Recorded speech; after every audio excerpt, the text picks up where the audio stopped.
Hey guys, for the extra Sunday content, as well as bonus weekly content on top of that, go to our Patreon link in the description and find the Black Kluge tier or higher and subscribe. I have zero inbox. Do you know that? We do another contract here. Well, let's do a 3-hour show.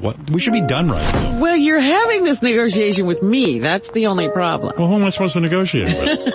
Fred? And the one thing I don't respond well to is humiliation. I don't respond well to it at all.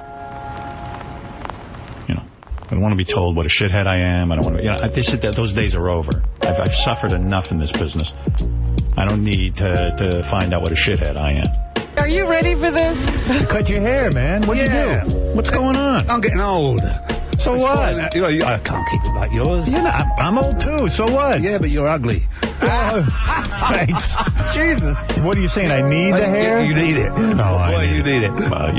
It's just interesting when people have their kids on the air. Yeah, but I'm just saying, if a kid was a fuck-up, you just keep them quiet. I put my kids on the air more, but they want no part of it. When you're trying to just have a friendly conversation, when he's irritable, the things you do every day become the wrong thing to do. That's true. He doesn't listen. That's right. But the most irritating thing of all is that we used to be good friends, and we just aren't anymore. I still love him, but he says everybody's expendable, and I just have to live with that. I was going to look for a Nikki Hilton. But you see, those good-looking rich girls, they don't go for a guy like me because they don't need my money. And Rickles tells me this story. So Beth says to Don Rickles, gee, I wonder what they say about me. Don Rickles goes, you. No one cares about you. You don't even know that important. No one says anything about you. No one talks about you. I don't even know you. You're not that big. I do have to ask, do you think there's a physical match between him and Beth? Do you? I guess they're both tall and have 12 fingers. Yeah, they look right together. I don't know, they look more right together now. It was just on the regular show. It just occurred to me that I listened to them. It dawned on me like 2 days ago. My hair's going to get crazy because I don't have I'm not going to get a haircut. And then Beth goes, I'll cut your hair, but you can't cut my hair because my hair is curly. It's hard to cut your hair.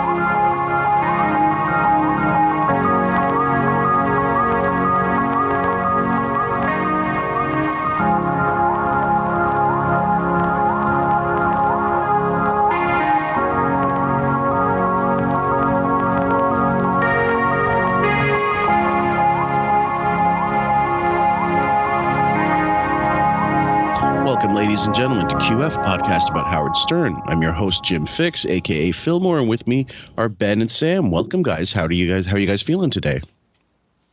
Feeling like talking books.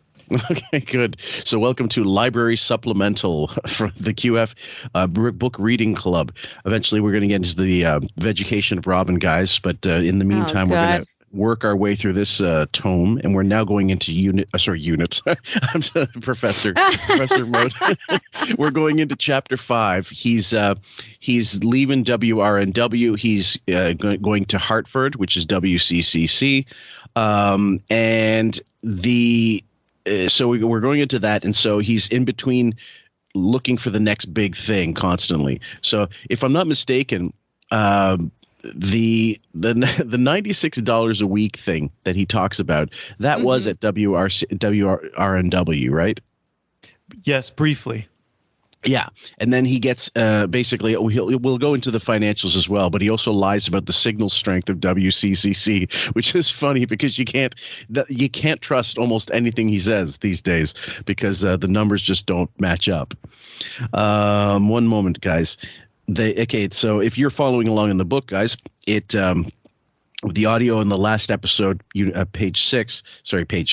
part 6, said that after 2 years of WRNW, an eternity in the gypsy world of small market radio, Howard wanted to move on and up. So it said he needed a tape of his antics that would reveal his qualifications if he wanted to get into WCCC. It said he was no small chore. Howard had hardly distinguished himself as the wackiest jock on the dial. Sam? But you wouldn't think that, hearing how he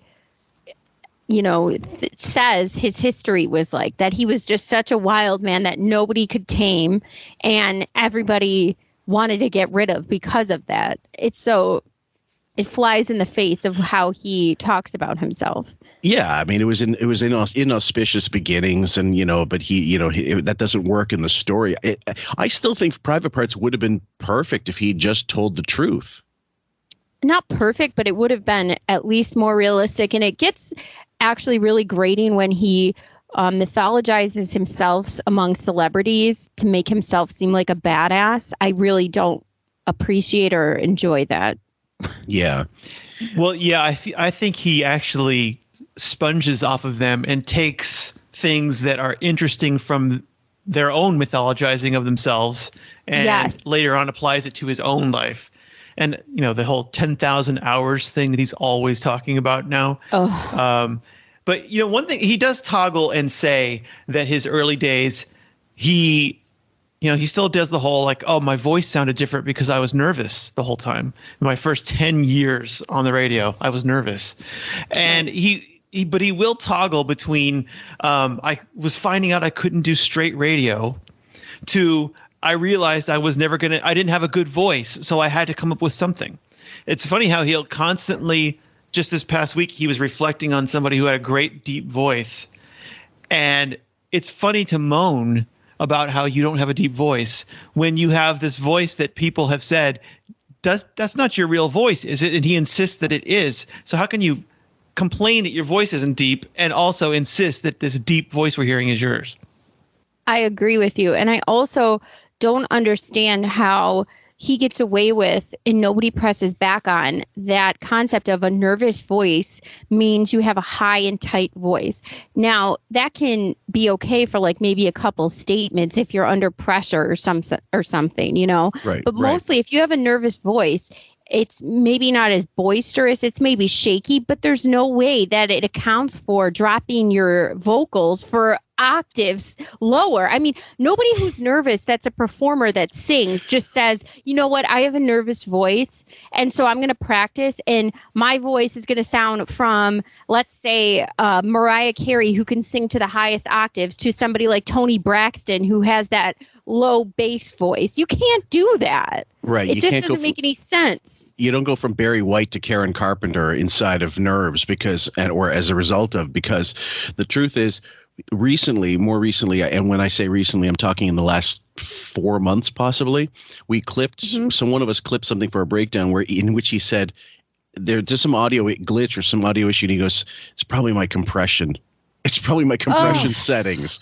And I went on some audio forum, like audio tech, file, microphone audio stuff forum, and there's a guy who says, I've seen the setup, I've talked to someone, I've been to Sirius, and I know there's a certain amount of, there's a noise gate and there's a certain amount of compression. I know the mics. I don't remember the exact settings, but someone who used to work there might be able to tell you a little more.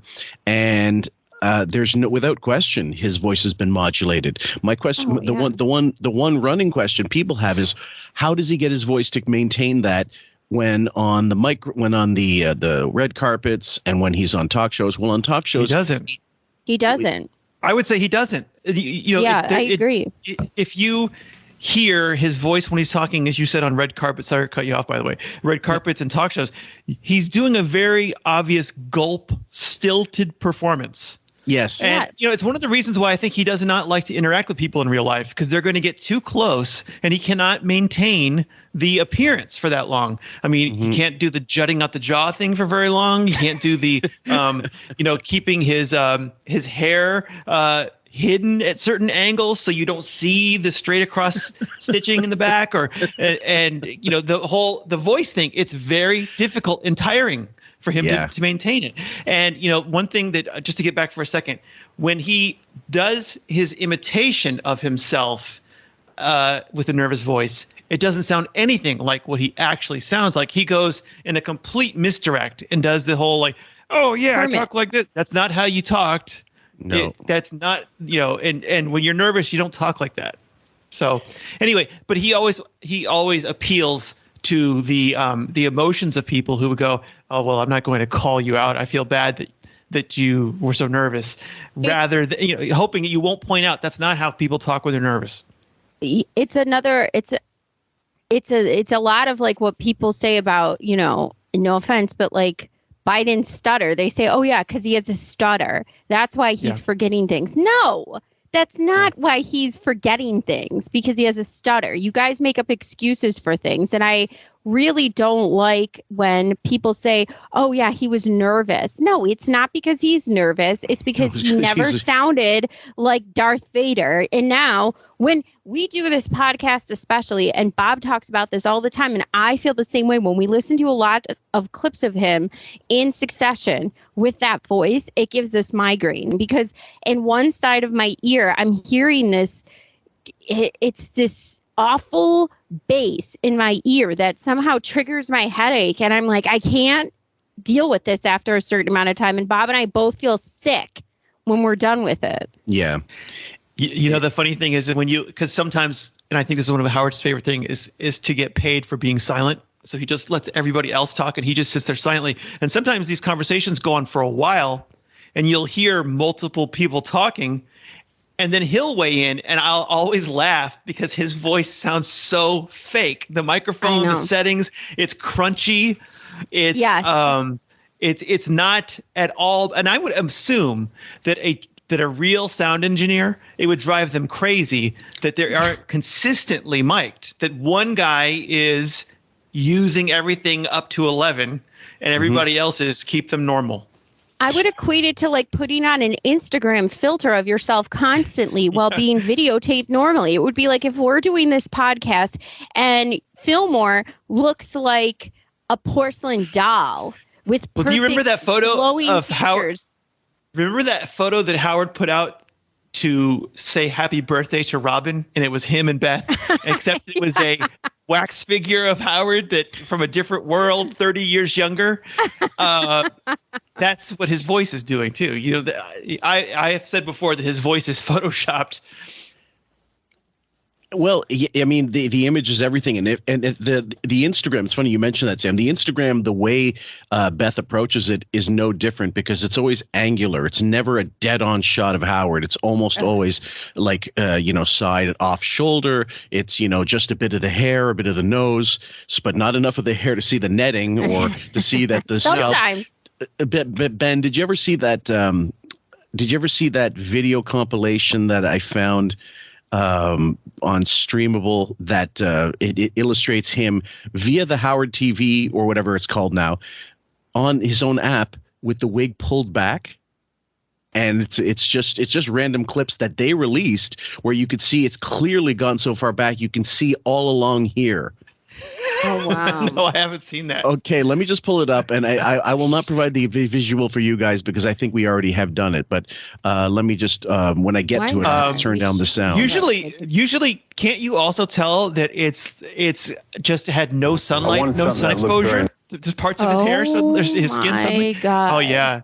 And the gray too, like the gray I noticed sometimes is there, sometimes is not. Mm-hmm. So. Wow. I saved it. This was from Cormano from Reddit.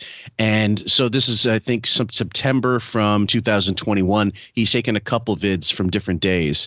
And this is amazing. That's the smoking gun, if you ever really want it. That is. I mean, there's a lot of smoking guns. This is why he had to switch to bangs to begin with. September of 2020. This is so bad. It's really pathetic that he thinks this curly, disgusting, drain-pulled fucking hairpiece from a plugged bathtub is really fooling anybody. Like, why pick that? In the 80s, you could say, okay, he was doing the thing that most hair bands did, the floofing, the perming, the teasing, the pulling. So a lot of people had that rock boy band sort of hairstyle. But then in the 90s, you could also see his hair change the texture with the length. And so it would make sense. The longer it got, the more pulled the curls got.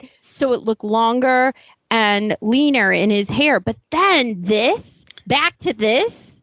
It reminds me of someone. It reminds me of a kid. Sorry, it reminds me of a kid who wants to dress up for a concert, like it's a rock concert. So he goes, I'm not sure what to wear. So he shows up wearing a tuxedo.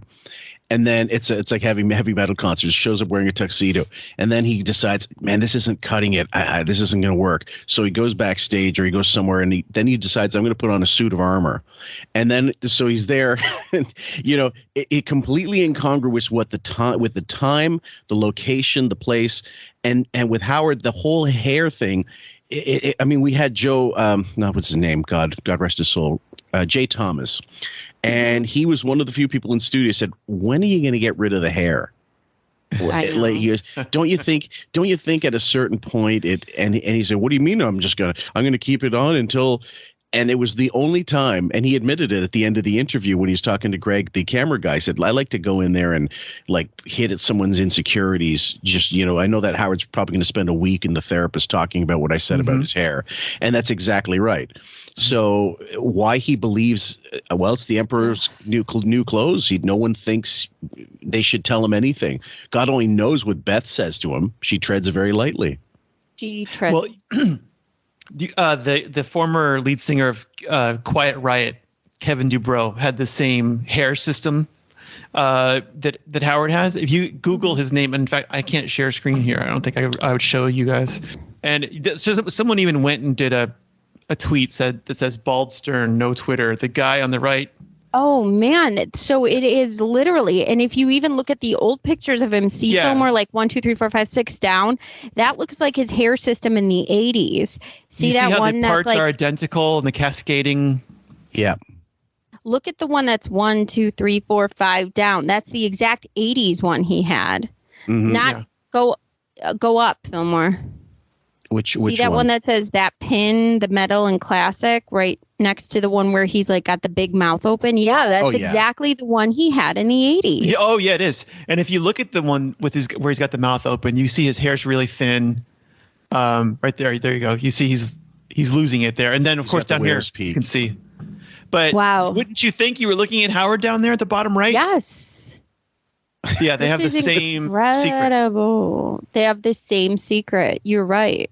Yeah, that's amazing. clear. Look at this guy. Happy birthday. You'd think that was Howard right there. The black and white with the this hands. one right there. Oh, Yes. my goodness. But see, you could get away with it back then because so many rock stars had that sort of coif. Oh, yeah. Now you cannot get away with this. So Look, that's why.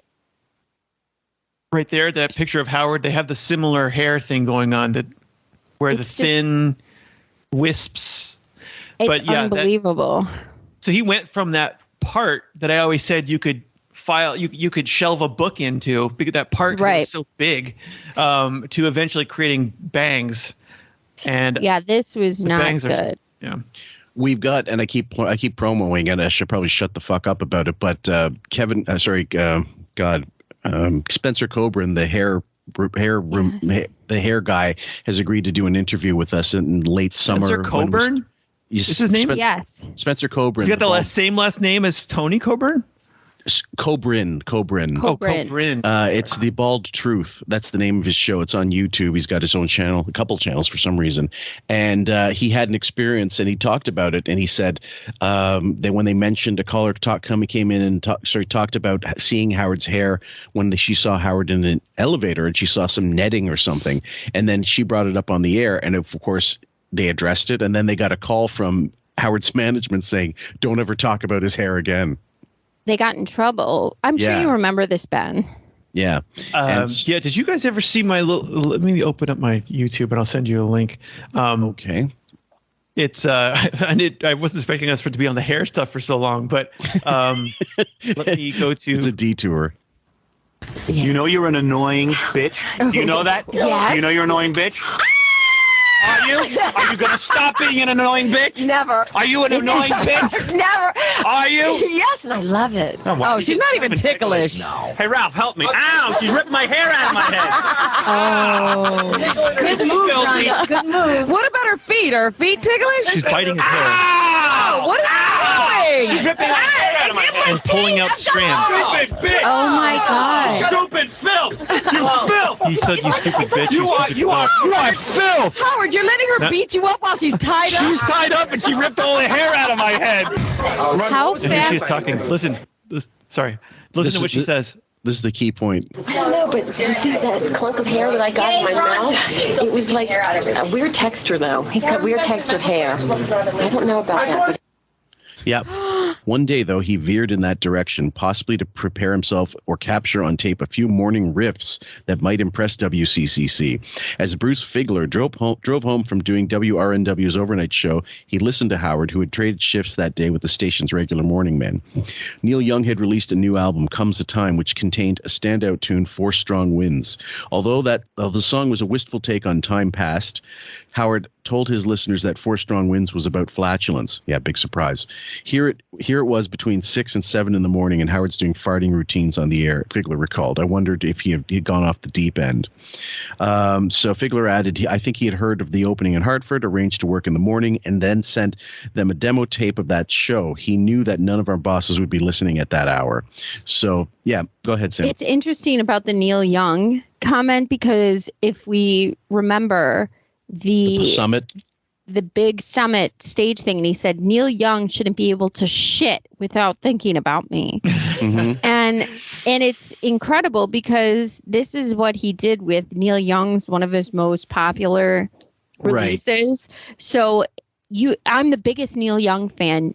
Yeah, that's what you believe. You're the biggest Neil. Do you think that people's memories are so short?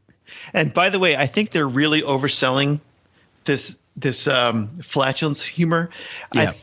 I'm almost certain that this is in History of Howard Stern, and I think it was as straightforward as this. Howard says something like, "That was Neil Young with Four Strong Winds," and it sounds like maybe he ate something that didn't agree with him. I think that's as far as it goes. Wow. And you're not going to hear that and go, "That's the future of radio. That guy is a wild man." You're not going to have people calling in, "Get him off the air." Yeah. None of that stuff. Yeah. So the way it's being described is like Beavis and Butthead. You're right. Yeah. Yeah. I think that's as dry and as tame as it was.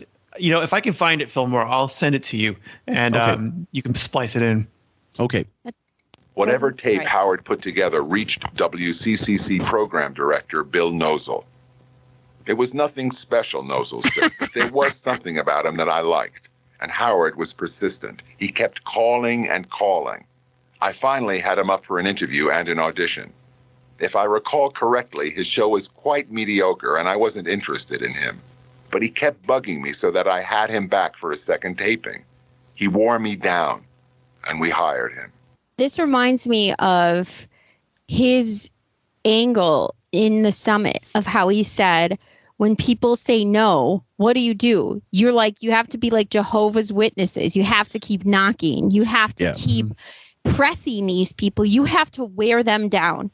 Now, that may work for like the first year or so when you decide to run these tactics, these incredibly annoying tactics for somebody. Mm-hmm. But after that, how long do you think those tactics are going to help you keep getting celebrities or new crops of celebrity or interesting angles? It's not. It's annoying. And then you become known as the schnurr of radio. Well, the adage that, you never take no for an answer. Well, unfortunately, guys, as salespeople, you have to learn to take no for an answer sometimes, because the buyer's literally turned off by one thing: the price, the this, the that, the other thing, the day, the time of the day, their own issues with whatever going on personally. So you can't force yourself like that. And indeed, this is the way he kind of gets away with most of everything in his life, by whining, crying, going to his mother and saying, like, I want this, I want that. And like you pointed out, Ben, in that 8mm footage of him seeing father kiss his sister on the lips. Yeah, he slaps his father. He starts going, hey, what about me? What about me? That's him with everything. Yeah. So I was going to say, this is not him being a businessman who says, the first no is a maybe. That's not him. No. It is Peter Pan. This behavior of, he talks about, this is how he got laid in college. He would beg and beg and beg and say, it's not fair. You've had sex with all of my other friends. That's what he says to his hottest girl on campus, Beth, he said to her, "It's not fair. You've had sex with all my other friends. It's not fair. It's not fair." And finally, he got what he wanted. So I've never applied for a job where I called and called and called and called and asked them, "Why haven't you contacted me yet?" It's very Peter Pan behavior. Most of the WRNW staffers were sorry to see him go.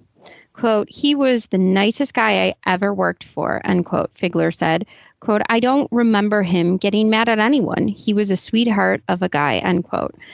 Keeping track of Howard's subsequent career through stories and radio trade publications, most of his WRNW colleagues were unprepared for his stunts and pranks elsewhere.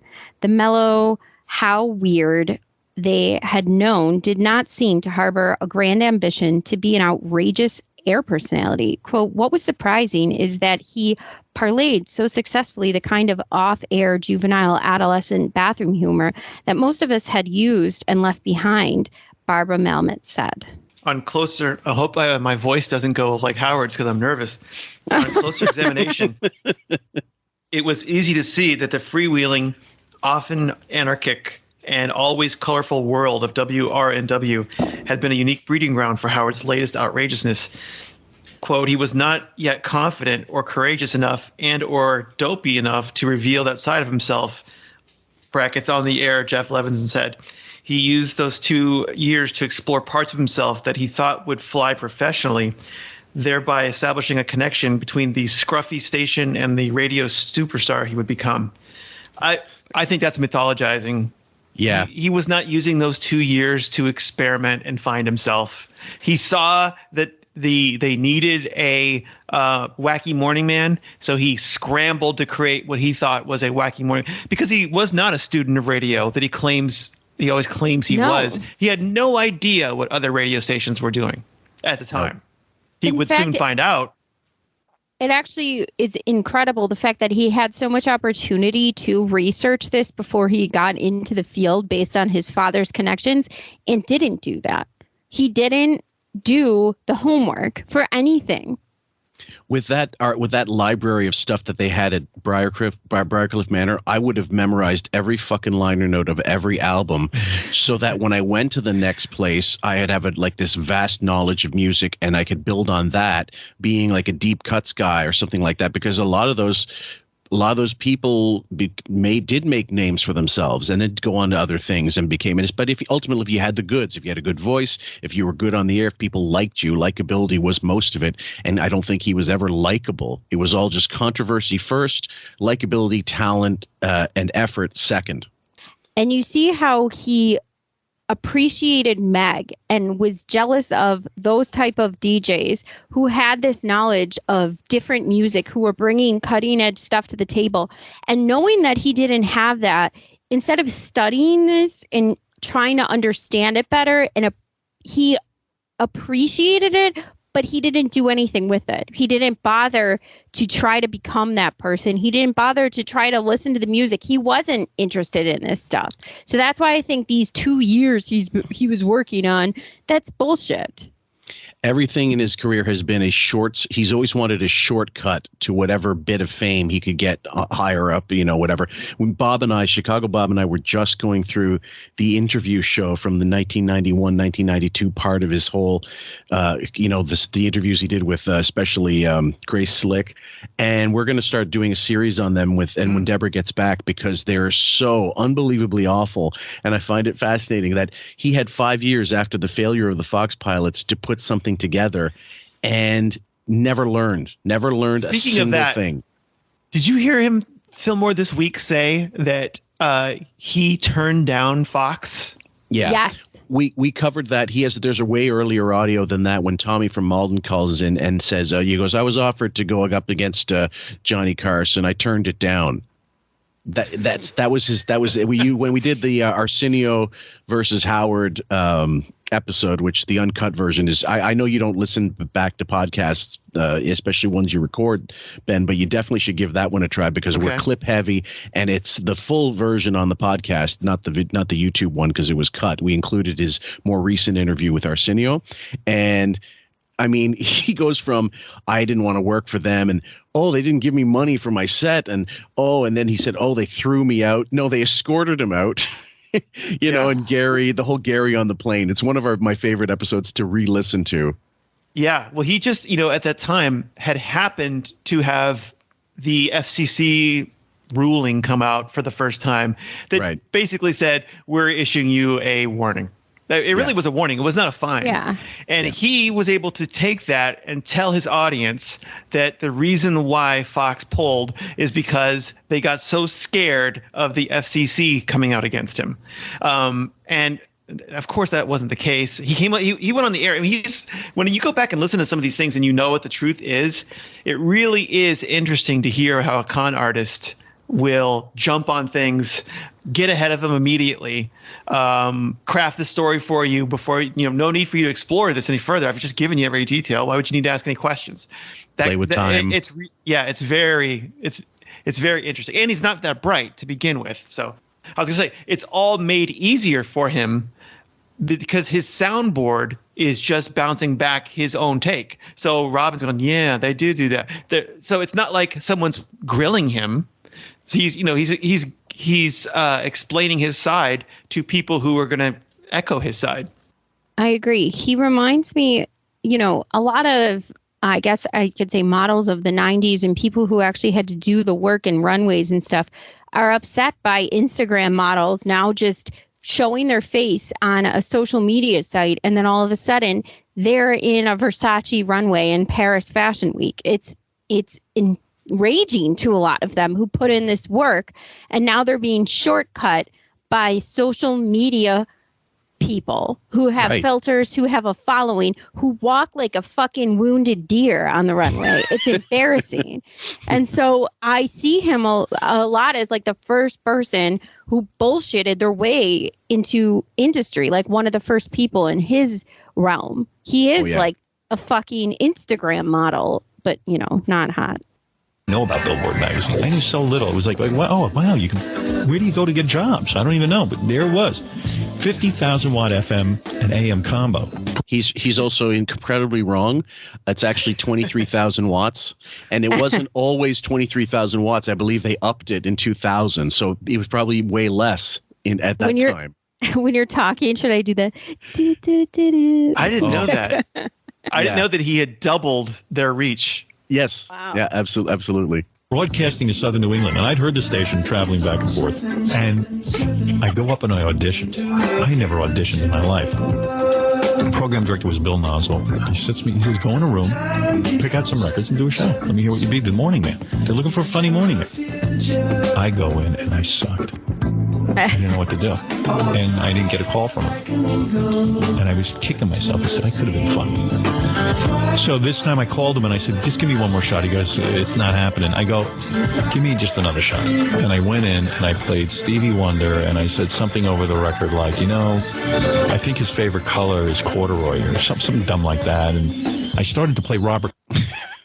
It's amazing that he was hired, but I have to think that they looked at this do you think of who must have applied then? If they chose this guy, nobody applied. Right. But they must have just said, okay, this is a stooge. He will do whatever we tell him to, and he will. It could very well have been like that. Sam?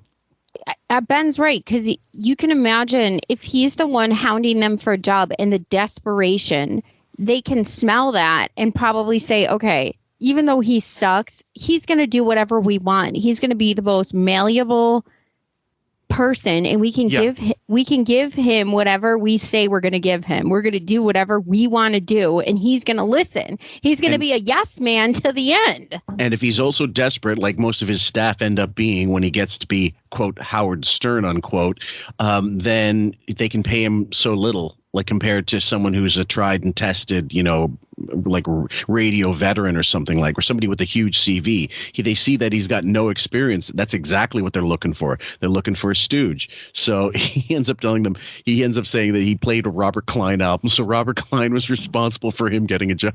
Klein Records. He was the funny guy, not me. Robert Klein. I played some Cheech and Chong, but he must have heard something in that.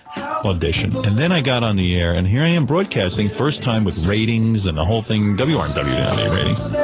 And I was responsible for a morning show, and I started to develop it in the way that I knew how, and I started to do wild things to get attention. Okay, now the next clip is actually Robert Klein in studio, and he admits to him, so... My first radio job I got because of Robert Klein. You should tell him that story. Yeah, I should tell you about that. You know, you were responsible for getting me in radio in a way. How so? I was working in Westchester at a little radio station. And I was the program director and stuff, and it was just sort of going nowhere. And I was making like zero money. And I decided I wanted to be like a funny morning man, have a funny morning show. So I sent a tape to this place in Hartford. Okay, which was a big deal, 50,000-watt station was going to be a big deal. And all I wanted to be was a morning man. I didn't want to be management or anything like that, right? Mm-hmm. So I decided I'm going to send some funny tapes or something. I look in the book, sorry, my own mistake. It said here, WCCC-AM, which broadcast only from sunrise to sunset, and the 20,000-watt WCCC-FM. So 50,000. It was like, it reminds me when Artie would say, I took 40 Percocet. You know, it was probably 4. You know, yeah. So I didn't know what to do. So I went into a studio, I started clowning around, and I took a Robert Klein album. Because all they had was Robert Klein albums and Cheech and Chong albums at the station I was at. I took the Robert Klein album and I said, okay, we're going to play some Robert Klein for you now. And I just played Robert Klein. He was a scream on the tape.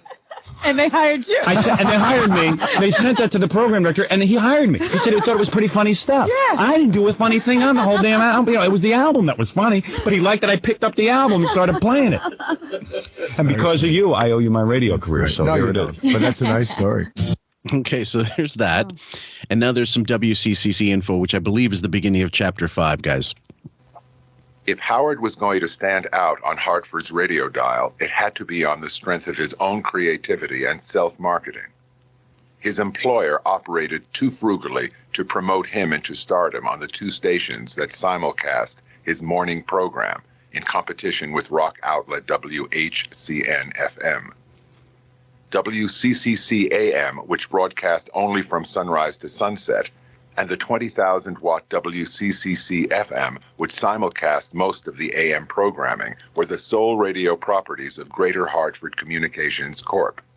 Its president, Cy Dresner, also served as the station's general manager, chief engineer, and jack of all trades. The rest of that bit of that paragraph, guys, just details how they were pretty tight-fisted and they had old equipment and things like it said when it came to spending money that during his vacations routine purchases were put off and COD deliveries were not accepted until he could approve them personally. This is the Cy Dresner guy. So and then the next bit of audio, this is called Stern Becomes a Busy Boy. Howard had graduated from sleepy Westchester to the capital of Connecticut, thrilled by the prospect of working at a far-reaching station located halfway between New York and Boston. It was probably the best move I ever made, he later told Newsday. At WCCC, he was paid the same miserly salary of $12,000. He had to be on the air 6 mornings a week. He had a weekend public affairs show to prepare and do, and he had more commercial work to complete than ever before. Yeah, go ahead, Sam. It's interesting. They said he had a public affairs show to prepare and do. Mm-hmm. I wonder what that preparation looked like.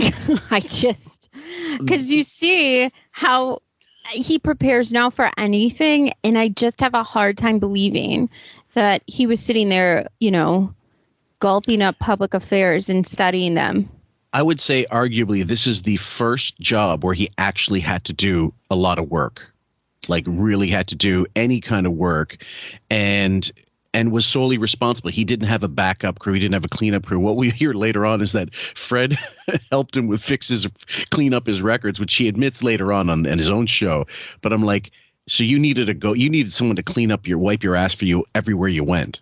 So if this was a job that he actually did the most work, then I would be interested in actually hearing these shows back if they were on public affairs, because then we would get to know what he really truly thinks of public events and public affairs. If he was the one doing the homework and broadcasting, because I bet you $1 million, it would look like the antithesis of the guy he pronounces now on the radio, having so little research of topics of public affairs today and just spouting off the crappy rhetoric that he does on the show. I guarantee. I think he just asked questions that were boilerplate questions that you just can go ask anybody.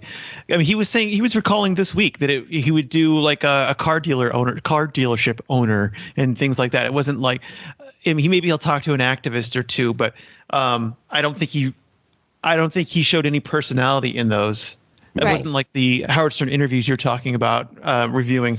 But I know that we're probably going to get to this, but there's this audio from a birthday show in 1997, January of 87, that I discovered and posted it, a link to it back. It was actually when I did the podcast with the other place with Grillo, the private parts. Oh, God, that was a mess. I know, but that was my first, my second podcast with them. I was doing some research and I landed on some audio that I wasn't expecting to land on. So I just let it play while I was working. And it was him talking to Bill Nosal, or Nozel, however you say his name. Yeah. And it's Howard in front of the crowd at the birthday show. He would have been 30. Let's see, 32, I guess. Mm-hmm. Yeah, 33. It was on his 33rd birthday, and he's telling Bill, I was a genius. You guys didn't listen to me, and that's why that's your problem. Don't you regret that you didn't listen to me? And he was hitting him and getting the audience to laugh at Bill and, look how successful I am, Bill. Till finally Bill says, we did teach you how to steal material. That was good. Mm-hmm. Yep. And you hear people go, what? I think it was it Kinnison or was it? Anyway, there are some guests who are like, what? And Howard sheepishly says, that was true. You did teach me how to do that. And then Bill goes, you were good. Yep. At other people's material. And we'll get to that. But that audio was scrubbed not long after I posted that link. I created a thread about it saying this is like the find of this explains how Howard became Howard. It wasn't like he wanted to suddenly show the world who he truly is and he's been hiding. This was because he was instructed, here's how to steal. I remember that show, by the way, and you were fantastic on it. And I remember being so annoyed with Grillo. I wanted him to shut the fuck up. And I remember feeling this way of like, if somebody actually had control of this show, it would be so much better. But of course, that's what you get with unprofessionals. Well, the thing is, I have that clip. I know I have it somewhere, and I'm sure you have it somewhere too. Oh, well, yeah. I don't have it. No, I wish you did. Oh, because you got rid of your files? No. I never had it myself. I just linked to the YouTube page. Yeah. And without even thinking I should record this, it might be taken down. I'm the ultimate Stern hoarder. If I hear some audio from even like a Conan O'Brien show. Well, yeah, now that's good. Yeah. Yeah, because these days you never know because it's just the rules of the game have changed, and so you don't know who's going after what. Sam? It's actually shocking the things that have been taken down. The YouTube pages that I have pinned and stuff like that I've saved over time, they no longer exist. They have taken down. I never thought some of the audio that I used to have is gone. Yep. Those dead pages. Links. Yeah, absolutely. So this next paragraph gives you a little more insight into what it was like for him. He awakened, this is page 48, the second paragraph, guys, if you're following along. He awakened in darkness and drove from the apartment that he and Allison rented in suburban Bloomfield to WCCC's downtown studios at 11 Asylum Street. What a great, ironic name. His sign... I'm sorry. Perfect for a wild man like Howard. Yeah. That's right. I didn't even notice that. His sign-on was 6 a.m. The operation was so lean that he had no one else to pull records, field phone calls, or rip and sort the reams of news stories that continually spilled out of the Associated Press machine during his show. And can you remember? I don't know, Sam, you might be too young, but to remember the old printers, they had the sides you had to rip off. They got the dots on the side. They still have those. So at the county, which is incredible, we still have computer program systems that use DOS. So we have to keyboard. We can't use our mouse in these systems. And the reports that are generated from those systems come from old printers that have those dots on the side, and dot matrix and the feed, the feed tube or whatever it's called, the feed file. I am still a DOS user and know how to keyboard and do all that stuff of F5, F6, F7. Like, you just have to know how to operate those things, and page back, page forward, and how to print. So unfortunately, I do understand. Well, it seems as though modern Howard Stern, like the current show, you must be running on like Windows 3.1 and trying to figure out how to, because I mean it's horrendous, the errors that still happen. After 4 hours on the air, he often dialed around Hartford to apprise the other media of his antics. He was always on the phone to the local TV stations and the newspaper reporters, Nozal said. He was the world's best self-promoter. Yeah. This guy who acts as though, hey, I don't reach out to anybody. If they want to do my show, they can come do my show. He, in truth, was and what could he possibly have told them? Did you hear my show today? I said 4 wins. You like, okay, let me put that on the front page of this of the Hartford Courier. Well, these sort of inklings of what he truly is like and how he does constantly self-promote is echoed in the fact that after all the years and decades of success that his show did have is when he was standing on a stage alone by himself in the Summit and saying, we have to get out to these people. They need baskets. They need promotionals. Like, they should be getting folders, like literal folders of what we are doing. Do they know that I interviewed Madonna? Do they know what I've done? He had the same sort of mentality from all these years, which is how you know the opposite of what he was saying isn't true. Ben, do you recall the audio of Colford being interviewed? Really dry, like one of the worst voices I've ever heard narrate anything or say anything. But he said something along the lines of, and it may be in this book as well, he will not promote. The only time he goes out to do any kind of promo is when he has something to promote. Like, you're not going to see him go onto a talk show with nothing to promote. He's always got something to sell, which is, to me, I mean, that's more incisive, more insight into his personality than anything. I think it's more. Sorry, this glare is behind me. The sun's setting in the background. No worries. I think it's more Buchwald's personality, because I think at the beginning Howard would have done any. I mean, you look at those old New York TV appearances he used to do. The one on the David Brenner fill-in daytime show, and he had nothing to promote other than I'm on the radio. It's not like he had a new product to push. When he was up and coming, he needed every stepping stone. Especially for TV. Mm-hmm. But I'm sorry. When he got to a certain point in his development, in his career success, then I think that's when that really took over. Yeah, after Buchwald. So when he had Butt Bongo Fiesta to sell, when he had a book, well, both books, third book even, like to go on a junket to sell Howard Stern Comes Again when you know it's such a piece of shit. And that's that. And most of those, I bet those ones were contractually obligated by the book company. Like, if you can get on Letterman, you're going to do it. Right. Yeah, that was because he would always. It wasn't like he was trying to get royalties, because he would take the advance. Yes. So you take it all at front, and then it doesn't matter how many copies are sold. You're not going to see any of that. Right. I also found it interesting during that promotion, the NPR interview, I think it was, right? What he did with Terry Gross. Isn't she NPR? And I found that one really bizarre. Like, that was part of the package that he was supposed to be doing. And then I realized just how different NPR is, because I haven't been listening to it over the last few years, how much they've changed. The fact that they allowed that and amplified that stupidity and nonsense to flow through. I was like, wow, NPR is really a hack piece of shit public service now. Well, I remember that, and I never listened to Terry Gross, but I was listening to, once again, Howard relies on you're going to feel sorry for him and not press him, because that's where he was starting to really push the idea that his mother would say, I'm going to go upstairs and kill myself. Right. And when you say that to someone, if they believe you, that's hard to hear. You go, what? Your mother as a teenager, when you were a teenager, told you I'm going to go upstairs and kill myself? Right. That's, but so anyway, he preys on people like that, easy marks. And anyway, he's been, I've said about his therapy that it has made him better at conning people. That's all. Yeah. It's not made him better at, he's not trying to cure himself of anything. Narcissism doesn't have a cure, and he doesn't want to be cured of it, if there was one. But he's used it to be, to better con other people.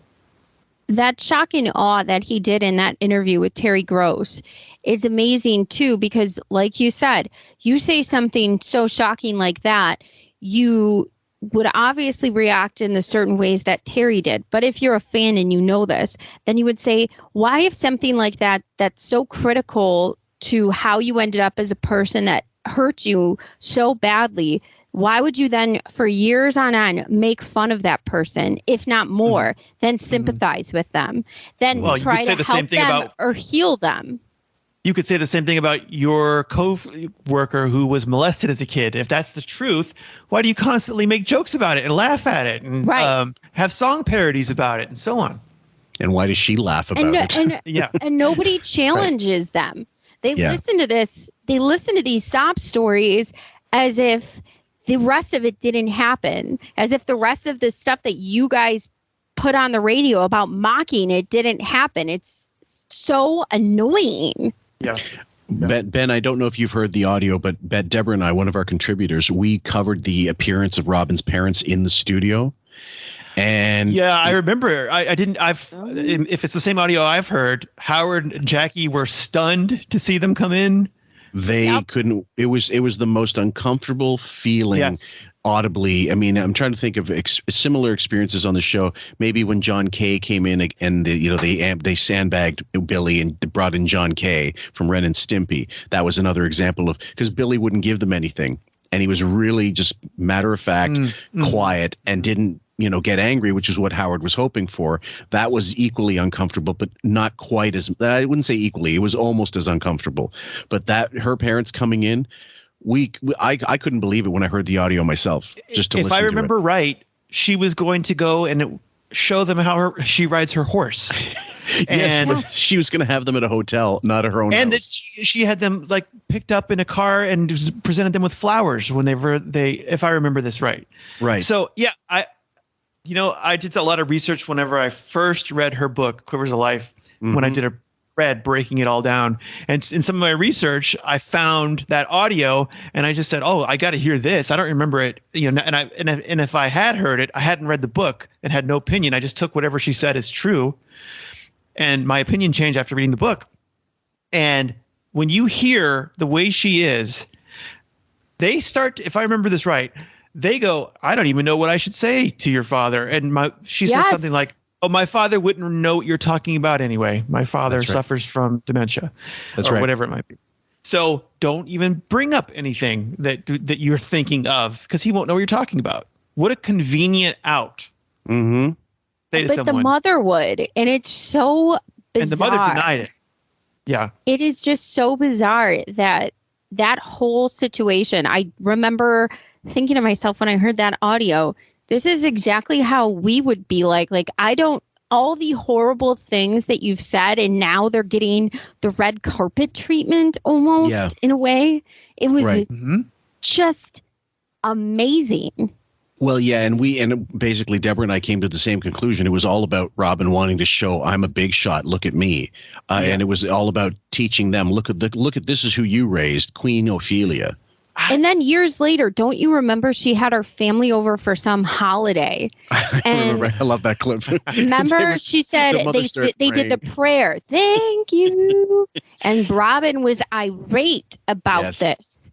Well, but there were two such things. Sorry. Weird. There was that, and I really apologize for cutting you off, but it just gets me sort of like off the rails thinking about it. There was that. There was a similar one where during the 60 Minutes thing, 60 Minutes piece on Howard, she had her sister-in-law over, and she was saying, well, thank it. So didn't you hear how wonderful it is? Howard's going to send you to racing school. And she said, he's not sending me to racing school. I'm going, and she said, I wanted to strangle all of them. Yes. speaking of Robin's book and inappropriate, surprising, do people know that when Robin had the book release party for her book, she had a parade for herself? Yes. You can find this. I just typed in really quickly on Google, Robin Quivers, a life parade boxers. And you can see she's wearing these oversized gold novelty gloves, and she's got boxers in little trunks behind her, and she's waving to people and playing the Rocky theme as she drives down the street. And the New York Times even wrote about this, saying people must have been very confused. What is this woman doing for herself? But what's even more confusing is it's a book about a woman who's been molested by her father and raised by monsters who took in foster kids and who Robin beat. And it's a dark book. And just because the editors latched onto this stupid Muhammad Ali thing where they're going to be like, that's going to be the thing. We're going to use boxing metaphors throughout, and we're going to craft this thing that your whole life has been about Muhammad Ali. And so therefore you have to be a boxer when you go out and promote this. It's ridiculous. But to promote a book about overcoming the traumas of molestation and so on, and you do the Rocky theme and have a parade for yourself, that's absurd. It reminds me a lot of Amber Heard. Like the echoings and underpinnings of you taking something and completely miscategorizing what happened to you versus you doing this. Because I really think not only was Robin abusive to her family because she says she was in a lot of ways, I think the abuse she says she suffered is untrue.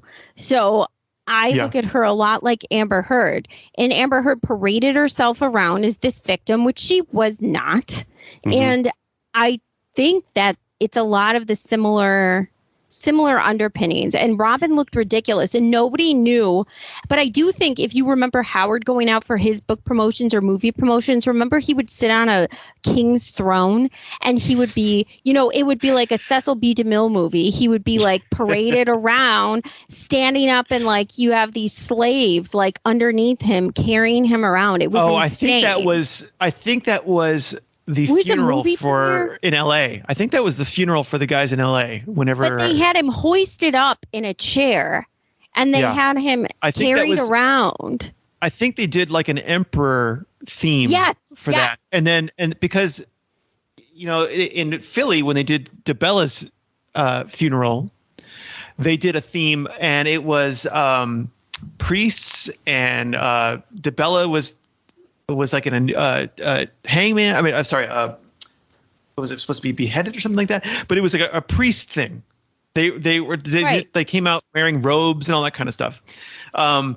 And by the way, it's fascinating too. If you ever listen to the history of Howard Stern, when they talk about that, this whole making a funeral a spectacle was not Howard's idea. Nothing is Howard's idea unless it's we shouldn't do that, and it ends up making him a lot of money and a lot of success. It was his idea not to do it.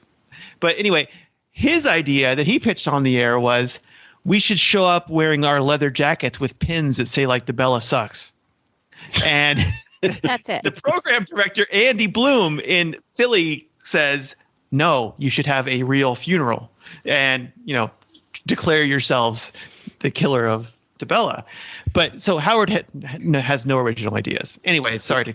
Well, if Robin's promotion department decided, we have the option, we can either come with a, let's use the Rocky theme, like this boxing thing, or we'll have, Jimmy Savile on one side and the Scarborough Rapist on the other side, backing you up, because that's what the book's really about. And that's the big selling point. What the fuck are we going to do with this thing?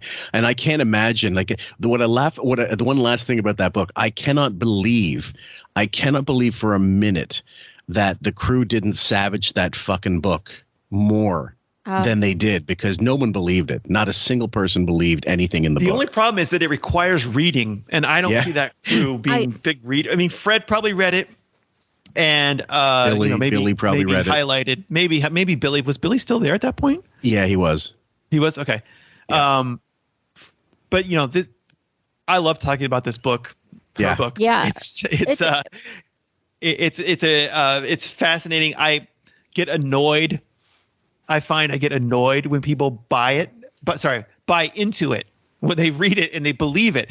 And when it's so much more plausible that Robin went to this seminar where she was got in San Francisco, where every single woman is sharing experiences of trauma that they've received, at the hands of brothers and fathers and boyfriends and whatever. And Robin had nothing to share. Nothing. She points out that she was like the last one to share anything. Yep. And so she finally just gets up there and says, my father molested me. And they go, wow, you're a bad bitch. I've never heard a story like that. She didn't even do that. She waited until they were all gone, and it was the person that was remaining, the person that was the speaker or the moderator, saw her crying supposedly and said, what happened to you, sweetie? Because first of all, she had to have she had to have a personal connection to the person. Otherwise, she's not that important. She's just one of the crowd. Yeah. That was another element of self-aggrandizement. And then she explained, my father did this. And then, oh yeah, you're a bad bitch. You're one hell of a strong bitch. That was the quote. Right. Well, okay. She didn't even have the guts to say, my father used to bang me all the time. It was crazy what happened. I had an abortion after. She just goes, he tried something once over my underwear. I bit his cheek and that was it. He was scared of me for the rest of his life. Right. Okay. All right. And you're certain that was his intent and so on. She didn't even go with a crazy story. It was just, right. I mean, it's unforgivable if it was real, but not. How could anyone say that was the worst act of trauma that they've heard? Especially after a weekend of. Right. Everybody in that room would have been like, hold my beer. Yeah, exactly. Yawn. Yeah. And then go back to the 3 house. 3 X's from the judges. Sorry, go ahead. And then go back to that house and act like queen shit after the military and have those same people take care of you, clean up after you. After all that, you go back and act like a brat. You're not afraid. And You're not multiple afraid times. And that's why when Ben says too, like, I get so annoyed. People don't read the book. They just, snap a picture of the cover and they say, oh, got this book. It's kind of like a cultural 90s thing, I feel like any of Howard's books, her book, you guys didn't read it. No, if you got read the book, as I you said would be before, so embarrassed to have the book. Oh, that's why as I said before, when Robin was upset that Howard was leaving New York from DC when they had only worked together for a year. Yeah. By the way, he's only in Hartford for a year also. That's a career pattern for him. He's in Detroit for 10 months. It's not like he's really establishing roots anywhere. And I don't know why he'd be calling the media constantly. They're like, you're brand new to the market. Let us hear your show first before. But anyway, and it's hard. He's got no press, basically. I've looked on the archives. There's basically no press when Howard for in Connecticut, I mean. And, if you read Robin's book, she admits she lied.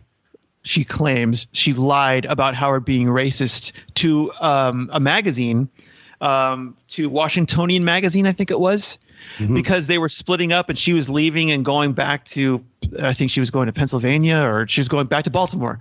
Yep. And she gave him an interview with that magazine where she said Howard was racist. Now, she never imagined they would work together again. And now that she's written her book, it's her time to say, you know what? I just wanted to hurt him because I was hurt. So I lied and I made up a story that now, if you have an admitted track record of making up lies that could ruin people's lives, calling someone a racist, you can ruin that person. Oh yeah. Even then, that if you're saying, well, I was hurt, I was angry, so therefore I made up a lie. Why wouldn't I then suspect you would do the same thing about your father when you've never shared this story until it's time to make money off this story with this book? Because without this story, there's nothing in this book worth paying for. No. But it was funny to stripper. Okay. Oh wow. It was funny to discuss the pros and to talk about how everybody was the aggressor and she was the poor victim, including her teacher who put her in the slow class, and the Air Force made me stay, and no, you voluntarily stayed because you overspent because they overpaid you and you never thought to look at your fucking pay stubs and figure out that this didn't add up, you stupid idiot. Next clip is called Controversies What Howard gave Hartford, starting in early 1979, was a much tamer and far less bawdy version of the show that would turn him into a giant years later. Dresner and Nozzle encouraged him to use the phones to interact with his listeners. During a springtime period of gasoline shortages, Howard invited his audience to call in their reactions to a local chain letter, urging people to fight back against the oil industry by making an example of Shell. The callers sounded so angry that before long, Howard took up the war cry, proclaimed, "To hell with Shell," and advocated a 2-day boycott of Shell products. Representatives of the oil company urged the station to call for gasoline conservation instead of a boycott, but Dresner allowed his morning man to sustain the heat. The drum beating got Howard news attention, and that lifted the 25-year-old disc jockey out of radio obscurity for the first time. Okay, Sam. This is very interesting because if you think about this call to do something socially, and you think about his whole stance after 9/11 of let's just go bomb people despite the repercussions, like it's very different. So it just shows you like how I think little he has knowledge of what he calls to do and how willing people were back then to hear what they wanted to hear in order to say and do what they wanted to do. In a lot of ways, I feel like Howard is a great representative of the fleeting anger or the fleeting opinions of things with actually no common sense behind them. If you know what I'm saying, like they unbridled rage, like pure, just emotion. He's really great at channeling people with unbridled rage towards certain things of political wins and being able to capture that and sound like he has an understanding for that, but he really doesn't. Right. Rage unfettered by the chains of intelligence. I don't think he understood the situation with the gas back then. And first of all, it's funny that his claim to fame was reading a chain letter and asking people, what's your reaction to this chain letter? Mm-hmm. Now, I wouldn't be surprised when it says he advocated a 2-day boycott. I wouldn't be surprised if a caller suggested it and Howard agreed. Right. And if a caller said to hell with Shell, because by the way, it wasn't Shell specifically that was having the gas shortage. And I just found this so interesting because he hasn't said a word about gas. And we're right now in America having the worst gas. They compare it to back then, the prices. And I don't know if it's because he has no idea or because he's too afraid to say anything about gas prices now. But it's funny. But the thing that put him on the map, he won't speak about at all today. And I do believe he won't speak on it, too, because if you look and you can take a GPS map of any one of his mansions, there's no solar panels on those roofs. No. He doesn't give a shit. No. I mean, so it's... His plane isn't powered by solar panels either. No, neither is neither are any one of his cars or neither is any one of his mansions. It's all ridiculous. So he won't speak on that. No. And if you actually put solar panels on that wig, just the size of that wig, you could actually, power most of South Jersey. I think that, the next part, I do have some section of the audio, but if for some reason it's, I think I might have noted it mistakenly, but the next part of the paragraph, seizing on a news story that medical schools were facing a shortage of bodies for research, Howard held a cadaver-thon to recruit specimens. And in brackets, it says there were no pledges. And this one, in the next page, in a routine that he would repeat in other cities, he called on leading public officials to declare his birthday, January 12th, the holiday. Connecticut's governor and Hartford's mayor dismissed him, apparently failing to see the humor in the ridiculous request. However, after hearing Howard gripe about the brush-offs, Dennis Shane, the enterprising press secretary for State Senator Minority Leader Joe Lieberman, saw it as a playful way to obtain some favorable exposure for his boss. We really gilded the lily, Shane recalled. An official official proclamation worded in florid language and signed by Lieberman declared that January 12th would be an important date for the rest of eternity. Shane delivered the document to Howard, and the disc sorry, my guys, I can't. My reading shit today. And the disc jockey praised Lieberman on the air. Lieberman, who recognized the power of radio broadcasts long before many politicians, was elected Connecticut Attorney General in 1982 and United States Senator in 1988. So the January 12th, the 1112 thing has been, now it's his corporation name. He's always been hung up on A, numerology, and B, himself. Anything regarding himself is key.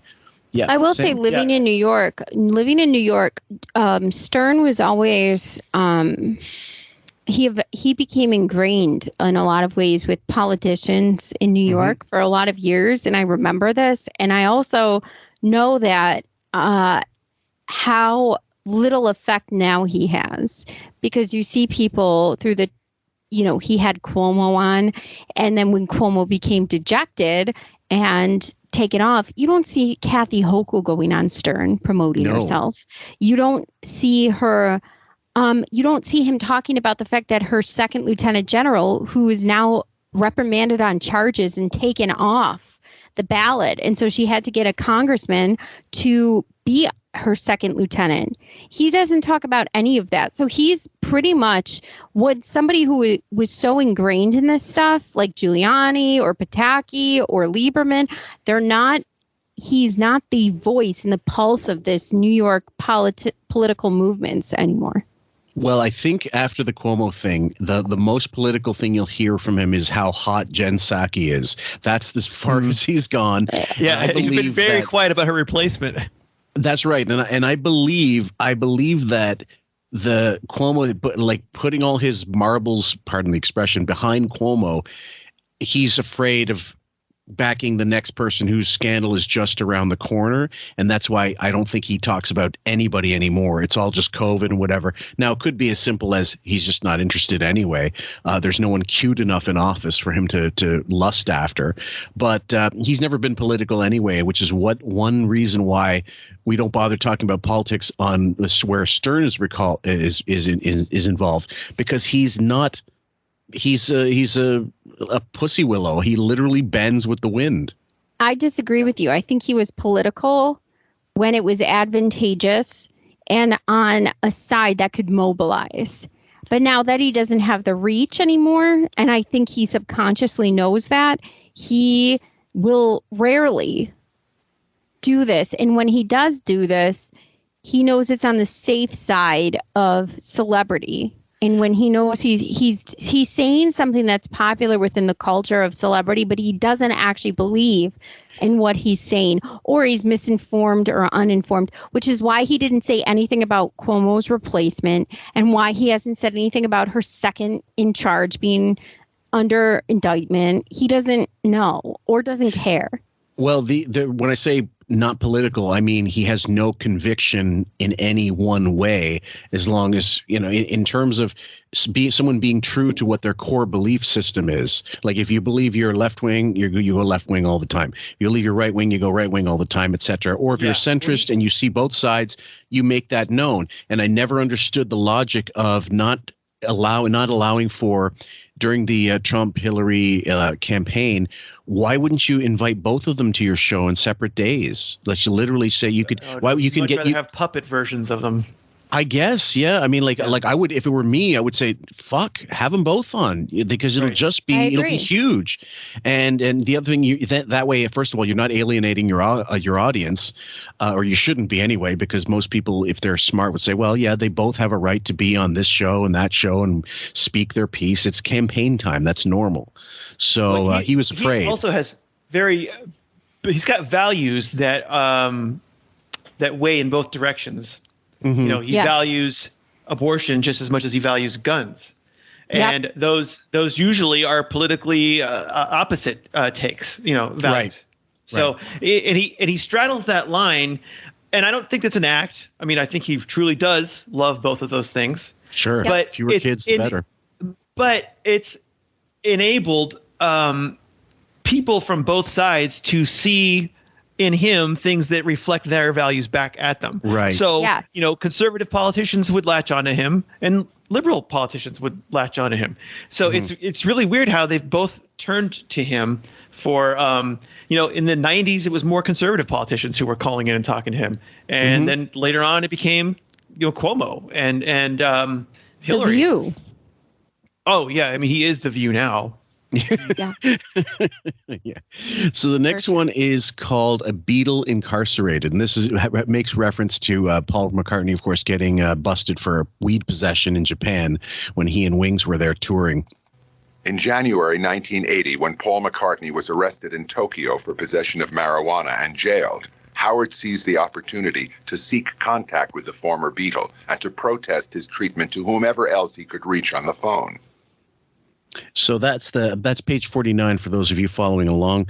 And one of the Nozal has a little comment here where he talks about how he had balls. So here's the audio.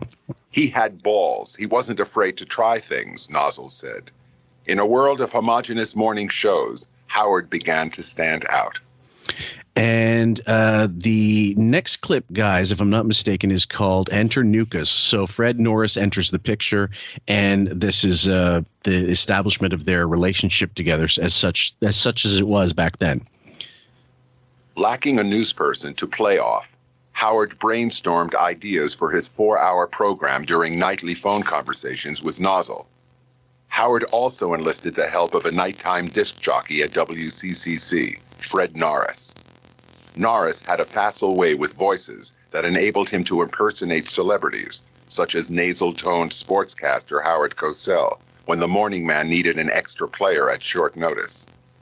He and Howard formed a creative bond that would endure all but continuously. Now, okay, first of all, Howard Cosell at that time was like the William Shatner or the, Christopher Walken Schwarzenegger. Honestly, there was nobody who couldn't do a fucking Howard Cosell impression. Nothing to it. Right. And they're doing the SNL version of that impression. Most likely, yeah. Because he was a devotee of SNL. But they both were, I suppose, at the time, although they might not admit it. And certainly later on, when Howard said it sucked, and Norm was the only good thing on it, now he could not kiss Lorne Michaels and SNL's ass even. His tongue is halfway up to their pancreas at this point.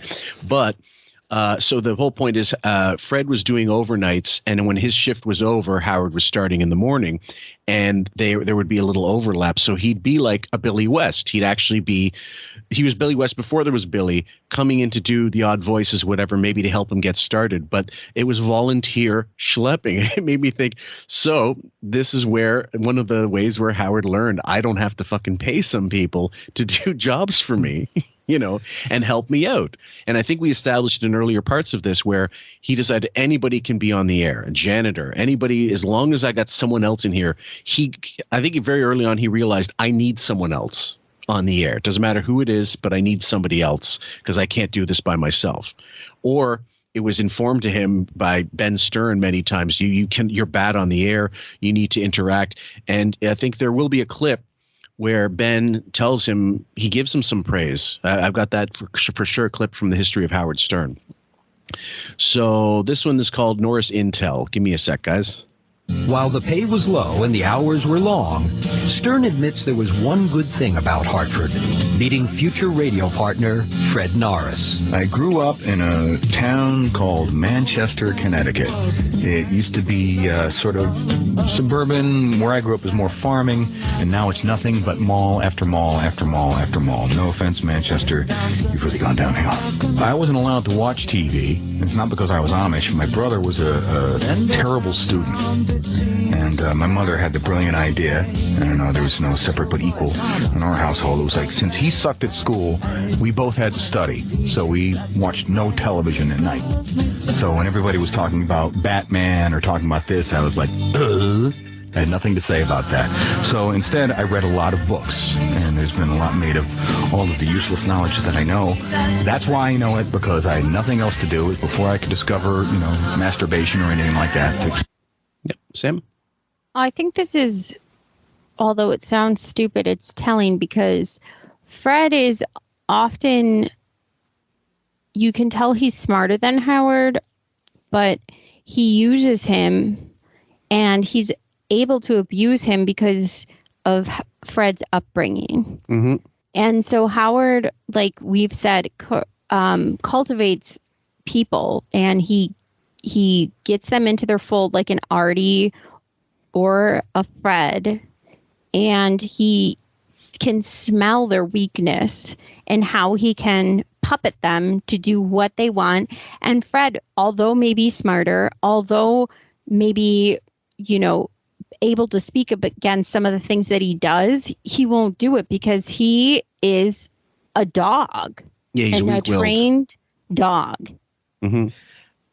I'm going to go further and say that Howard's attraction to Fred was that of an older man and of a certain persuasion with a young, naive, backwards kid, because Fred was a college student at the time. Right, he was a bit younger. With nowhere to go after work, nothing to do. Mm-hmm. Flattered that the morning man was showing him attention, even though Howard was no morning man. I mean, he had no experience. You think it was a grooming? They quickly started having sleepovers at Howard's house. Yeah. Mm-hmm. They're sharing hotel rooms. Not too long after that, but when Allison would go away, Fred would stay over. It's a very unusual. I mean, you're in your mid-20s. It's not like, the Hartford scene is so crazy. You want to go just crash here afterwards. I mean, they were doing nothing. They were, oh, you've never seen Batman? Allow me to introduce you to it. They didn't really have. So anyway, that's my take on it, that Howard's interest in him. I don't think Fred was an exceptional talent whatsoever. No, as you said, God, no. Howard Cosell, that is hack. Yeah. Richard Nixon, that's hack. Whatever those things that Fred was doing were the poor man's Dan Aykroyd. Yeah, I agree with you. Yeah. And so, I was thinking, as much as I don't like Chris Wilding, as an on-air talent, he's far more talented than Fred is. I mean, he does voices much better than Fred does. He's much faster than Fred is. So, and I would say that Fred, even in his heyday, when he was the sound effects guy and that's about it, there was nothing more than Fred being offended and passive aggressive and hostile. Mm-hmm. But there was not like, you couldn't get a conversation out of him. He would always be on guard about trying to make sure he seemed cool.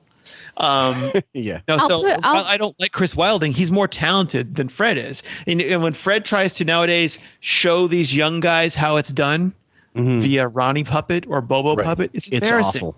It's embarrassing. It always was. Sam? Yeah, it's always. I don't know if he's more talented, if he's more inclined to go along with what the boss wants for everything and take it to the limit. He is, but I do think that when it comes to voices, I think he's better at voices than Fred is. Well, and I think he's faster than Fred is. And I don't like. If you notice, Fred and Wilding don't really interact, which is interesting. No. I always wait for, when is Fred going to interact with Wilding, and I never really see it, and that always fascinates me. I think it's going to come when Wilding has his Rasan moment, where he suddenly got truthful with Rasan and called him the C word a couple of times. Yeah. And Rasan was like, "I'm gonna slap you," and they got really. He goes, "Oh, physical violence, huh? Let me tell HR." I think Wilding will one day, maybe lured there by Howard, start to say how he really feels about Fred's comedy. That puppets. I mean, he might feel emboldened to, with Ralph, Fred's not that funny. And then you'll see the powder keg go off and Fred will say, So you've noticed this too? You've noticed this too? Now that you pointed out, I noticed that they are invisible to one another. Yes. Well, I'm gonna argue that there may be by design, because you want content, and it makes no sense to crowbar Fred into something that Wilding's doing when you can have one or the other cover more days as a result. Yeah, but there was always some sort of interaction, and I've noticed pointedly, they do not interact when there's a Wilding something, and Fred was just on audio of something beforehand. They do not interact whatsoever. And I have always noticed this since the entire time of Wilding's life there. So I always am taken aback by that and saying, why don't they interact at all? And like you said, okay, maybe they don't need him, but I'm telling you, it's a boiling pot that someday, just like he said, it's going to come out. And I do think that there's some sort of animosity there and will explode at some point. Okay, well, I'm just going to say that there is precedence of Fred being incredibly upset, incredibly territorial, let's say, when it comes to just Jackie. When Jackie decided, okay, I want the credit to being a head writer, even though it meant no extra remuneration, it got stuck under Fred's craw the same way it stuck under his craw that John got a deal with Elektra, I think it was, or Atlantic, maybe, I can't remember which one, but and really got a record deal, and Fred was still toiling away with King Norris. I believe it's possible. You guys could be completely right. I tend to believe it's more like it's in the script. This is Wilding's day. This is Fred's day. It's out of pure laziness. And if it does turn out that way, and you could be right, Ben, because if he's in tow with, we know that they have interaction, him and Ralph, Wilding and Ralph, that is, and Ralph cannot. Chris, Howard and Chris too. Well, conversations with no one else. The three of them do. It's like he's enlisting Boober to get the younger Boober. You're so following my theory that Howard the Spider saw in Fred a guy he could lure to the web. Right. Don't you think that Fred, as a man who's survived that, sees? Wait a minute, you're doing to Wilding what you once did to me. You're laughing at everything he says. You're saying he's the greatest. You're having sleepovers with him now. I mean, not literally, but you're spending alone time with him now. You're making him. I mean, if you can take one, Howard. You can take Wilding with you, or you can take Fred Norris with you. He's going to take younger. Wilding. Oh yeah, he's going to go with younger, more willing to please. And dangling a green card in front of his face. More willing to please in every way imaginable. Oh, yeah. The only thing I will say that might sully that, and we might not see the climactic expression of Norris from this, is the fact that he only has a few more years on the air based on the contract. And can he control himself to live it out without exposing how he actually feels about this? And that's something to think about. I do think Fred's in a position where he says, if I was to explode back at Wilding, would I be guaranteed employment any longer? It might be, you know what, we need to separate you guys. Fred who? From now on, we can have somebody else play the commercials. And Wilding does a kick-ass Ronnie puppet or whatever it might be. Anybody could do the Ronnie voice. The Bobo thing sounds nothing like him. It's so anyway, I think Fred, in the same way that Fred and Robin are in agreement mode with Howard at all times, because what options do they have? If he decides, you know what, I have this great young crew who I really hit it off with. I don't know if I need you guys anymore. Then what do? They have nothing. Right. Well, I will also add one last thing, and then we'll continue with the clip, that Fred has been making more and more mistakes the same way Robin was making mistakes with the news. And his audio fuck-ups have been bits now. And they're not bits. Like, he clearly has screwed up because he has a computer on one side of the room and he has sound on another computer on the other side of the room. I don't understand why that has to happen unless he's just technologically inept with computers and what have you, as opposed to, putting 8 tracks into carts into this cart system, whatever. And so that could be, a situation, because if Robin goes, the show will not end. If Fred goes, the show will not end. If Scott the engineer, if they let go of Scott the engineer, who knew every setting they needed, they could easily teach someone else what Scott knew and pay him half the price, part-time, to do the job they need done for Howard's voice. So what I'm saying is it can go either way. Like, Fred could be biding his time just till the end, or he is biding his time till the end, till he can explode and say something. And it has to do. So I really think it can go either way. I hope he explodes in the form of a tell-all. Me too. Oh God, But I don't know that he would have the guts to do that. I mean, I really think it can go either way. And I think the Wilding issue is one that can push it in either direction. Yeah. I was so busy, so I read books. I had no idea what I was going to do. I started going to college. I hated it. I quit. I worked in a machine shop for a while. And then after a couple of years of that, I said, boy, this is going nowhere fast. I went back to college to get into radio, and the rest is history. It is funny. Radio ends up being the last chance saloon for a lot of these people. Like Howard didn't know what he could do. Oh, go into the School of Broadcasting. He was a machinist, like Fred would have eventually been, I don't know, just blue collar, basically. Robin. He talks so blue collar, it drives me nuts. When he goes, I should go to school. I hate the way Fred talks. He sounds like a rube every time he speaks. He always says stuff like, oh, I had to go take a squirt. It drives me crazy how rubish he sounds when he talks. I think he sounds like a fool every time he opens his mouth. But when he says this stuff about machinists, it's like, oh, well, I didn't like that, so I went to this. No, machinists have to have some sort of talent and some sort of knowledge and acumen for it. So I don't believe he didn't like it. I don't believe he succeeded at it. He might have been sweeping up after the other machinists. He might have been, yeah.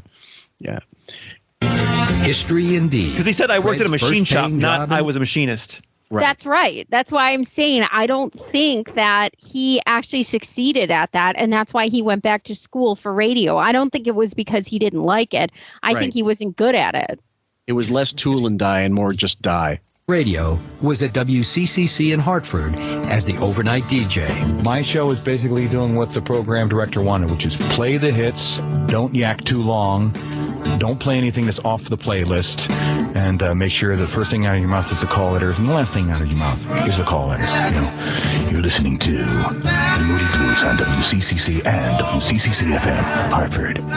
Fellow CCC disc jockey Brian Battles. Fred worked at the station first. He was a part-timer. And I got to know Fred when I got hired as a part-timer. This was probably like 79.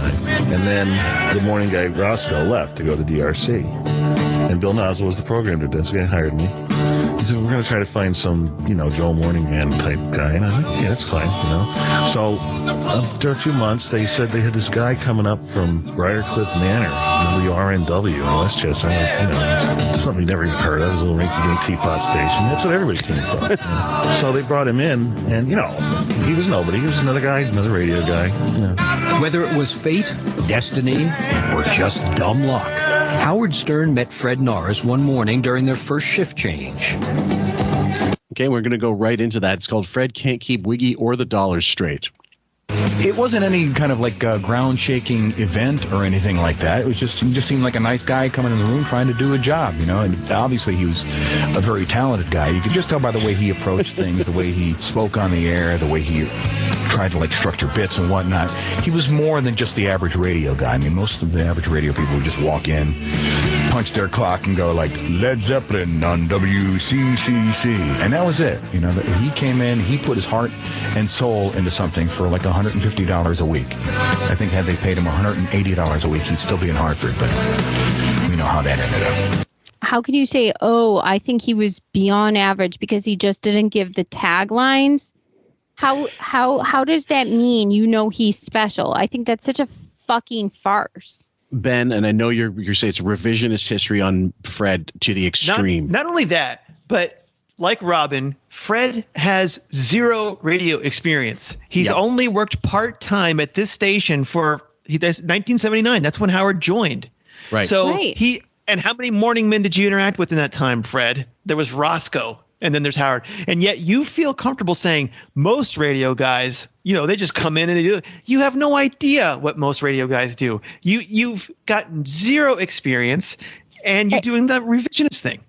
And that's exactly right, Ben, because he said, too, that his parents were the type of people that didn't allow them to watch media or do things after a certain time at night. So then how would he even know what is popular if your fucking television is shut off at 5 p.m., if your radio is shut off by 6 p.m. and you're reading all these books? How would you even fucking know? Well, the history of Howard Stern is good for a lot of things, but the worst aspects of it almost always come from Howard and Fred, and to some extent, even Jackie, because they whitewash or they outright lie about certain things. You really do need the history of Howard Stern for the friends and family, and especially Ben Stern, who doesn't pull any punches about anything when you do hear his segments on the various incarnations of this one. So I would say the difference when he's talking about this, even though it's not correct, and he doesn't have an actual background of saying this is what sets him apart, it's because I believe Howard is set apart from the other DJs because he took a predatory interest in Fred, not because his talent outshined everybody else and Fred had some sort of acumen for understanding why he's different and better than everyone else. No, it's because Howard was predatory towards Fred, and that made him special in Fred's eyes. Hold on for 1 sec. I have to see if I have the exact audio, and I'm going to try to cue it up. If I can, just give me a moment. You guys can just banter or whatever. I'm just going to try to find it, because James Santiago found me the original clip of him. I always got that vibe that he was a little homo. Ben, would you agree? Would you agree with me? Of course. Yeah, Thank you. if you're talking, I just finished reading a story from my job about this ballerina in Boston who was working, she was 18 years old, just like Fred, young person, gets on the radar of this star ballerina who's there. And suddenly the star ballerina is like saying, oh, you got to come and hang out with my boyfriend and me. And over time, they bring her into their life and they begin grooming her. They start, they get her, the girl gets her alone and says, oh, my boyfriend, or I don't know if that was husband. Anyway, he was abused as a kid. And so it's very hard for him to open up to people. And then the next thing you know, they're left alone, the boyfriend and this 18-year-old girl, and he's saying how he's in love with her. And the next thing he's touching her under the blanket. And the next thing he's got control of her phone. And at a certain point, this girl who was homeschooled and loved her parents and everything was brainwashed by this couple into don't answer the phone when your parents call. They're trying to, or, like, why did you tell this person this in your text? Because he's reading every text. And anyway, you see that this person who was starstruck and couldn't believe it was just one of many of these girls who this couple has done this to. I mean, this New York Times has written about this story now. So anyway, grooming is a real thing, and they really do the flattery, making you feel seen for the first time ever, recognized for the first time ever as brilliant as, I'm the first one to recognize you. No one else ever would. I'm of course speculating some of this stuff, but given Howard and his the fact that I know Howard very well is through the radio over the years, and the way that I think he works, that is exactly what I think happened. To aid our sort of case against Howard, so against for Howard being a little bit of a puzzolifti, and a groomer. And a groomer, absolutely. Sam has put together her sleuthing skills once again and found the channel where we can get this from. And so this is them talking about how socially awkward Fred was, but then it goes a little into the rainbow side of things. So here we go. I mean, I remember Fred and I used to rap about it all the time, and he just said that he just didn't have the opportunity to meet women. Oh, okay. Fred, is that true? You didn't have sex for 2 years? It seemed like a long time. It was about really? Because I thought Fred was a homo. And my mother wanted to set him up with one of my cousins. I felt so bad for him. Well, I was sure Fred was a homo, because everyone always says to me, geez, Robin, a lesbian. I never thought you were a lesbian. Honestly, I swear. I always thought Fred was a homo. And I used to test him. One night, I was in a hotel room, and I said, Fred, let's share a room. And Fred... That's your room, wasn't it a bed? No, it was a room, Robin. Let's take it easy over there. Come on. I am not attracted to Fred. Not much. Who can resist him? I shared a room with Fred once. I never thought... Well, in those days, Fred used to smell like coffee. I'm thinking this is a clip that we should probably pause often to comment on. This is very interesting, isn't Howard it? revealing that he always thought Fred was gay goes back to my initial theory that Howard saw something in Fred very early on. Forget that he's a Dan Aykroyd impersonator. In fact, I was just looking at Miss America here as we were looking that clip up and found the Fred chapter where so he says Fred idolized Dan Aykroyd. Fred would do not only impressions of Aykroyd, but also impressions of Aykroyd doing impressions. But I really wanted to recall the homophobic stuff that's in here about Fred. Yep. So he talks about being pee shy and how he went to a urinal next to Fred and he was pee shy. Then he looked down and Fred pulling out his massive Latvian uncircumcised hillbilly cock. So then he later on says that he talks about the gay rich thing. Remember with when Yes. Fred's bachelor party and Fred gets injured, he has to go to the hospital. He says Gay Rich was kissing Fred on the cheek and Fred was stroking his back. I couldn't believe my eyes. The world's biggest homophobe was petting with the gayest guy alive.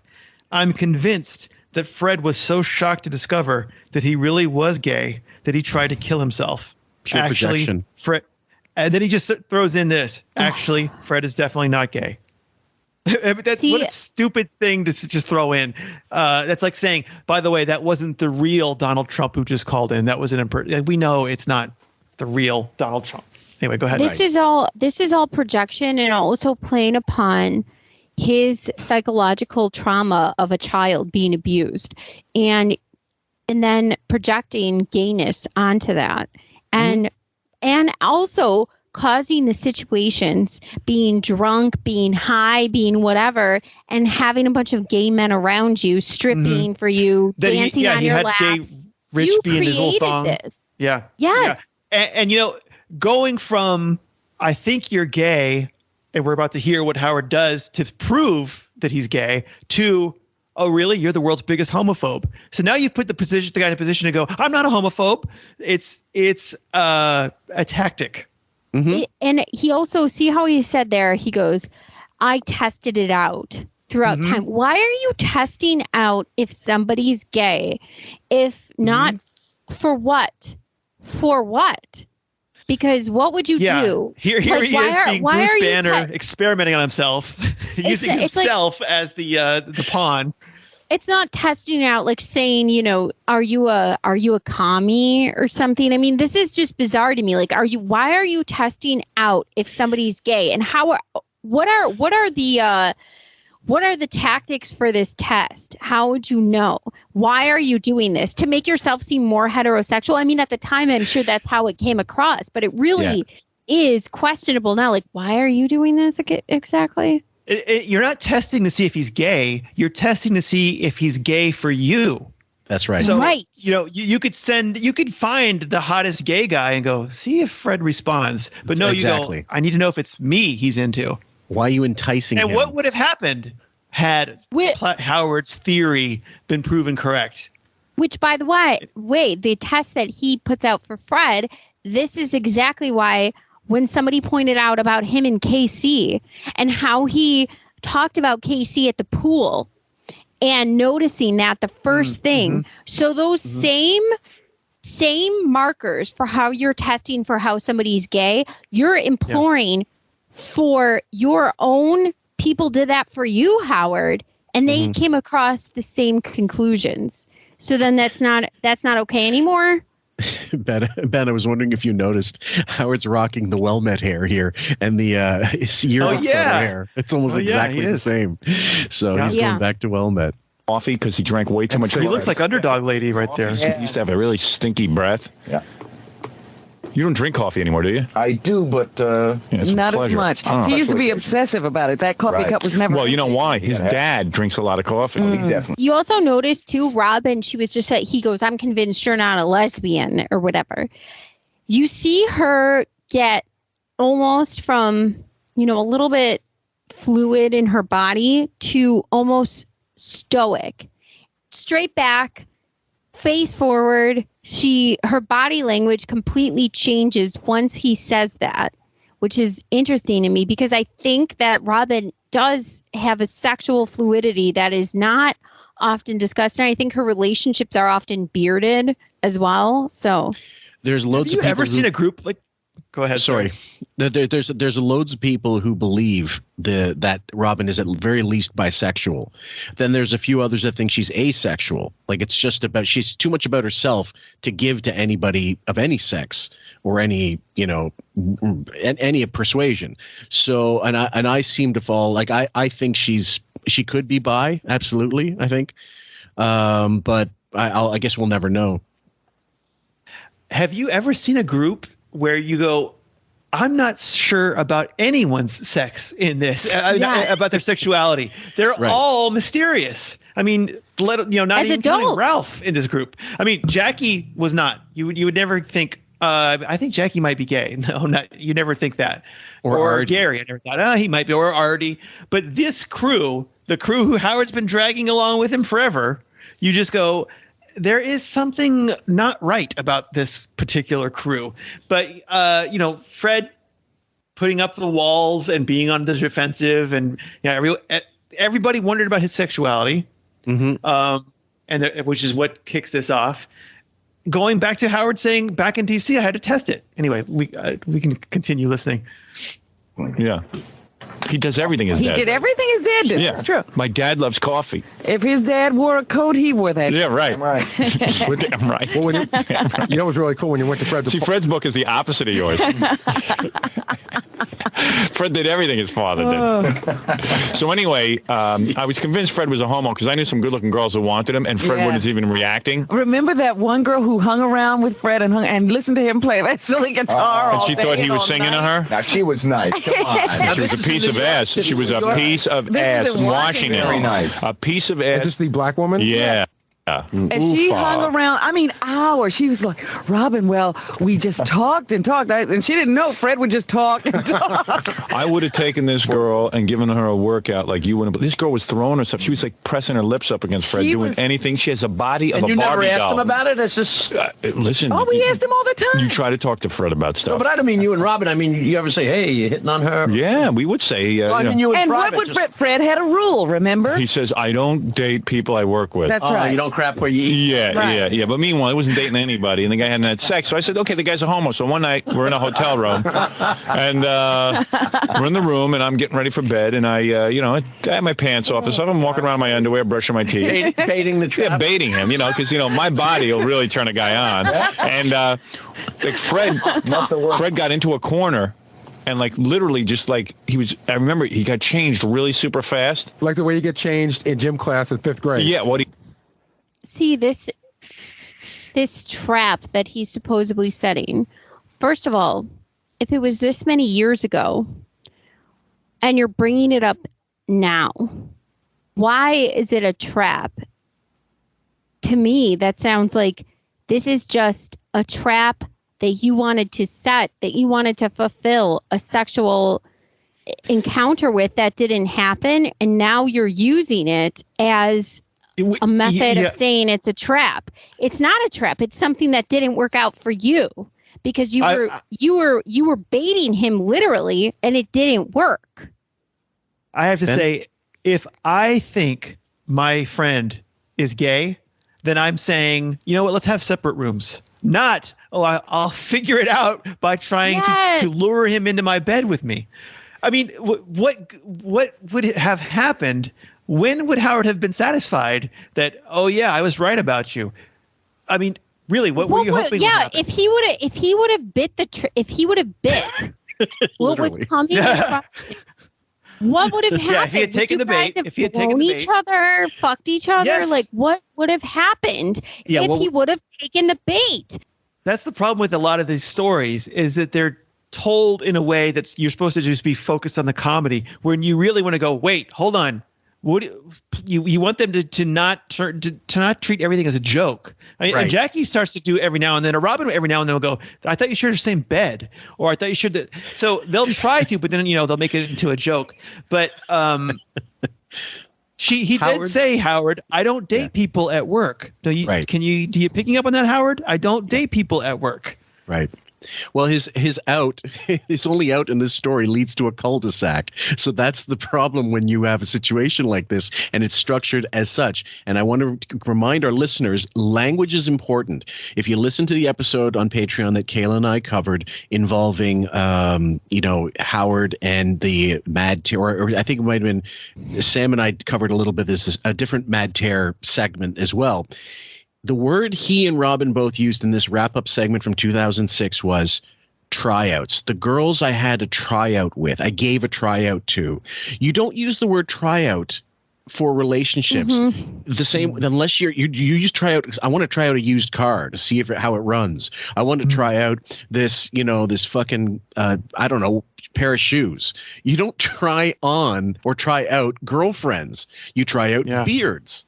That's key.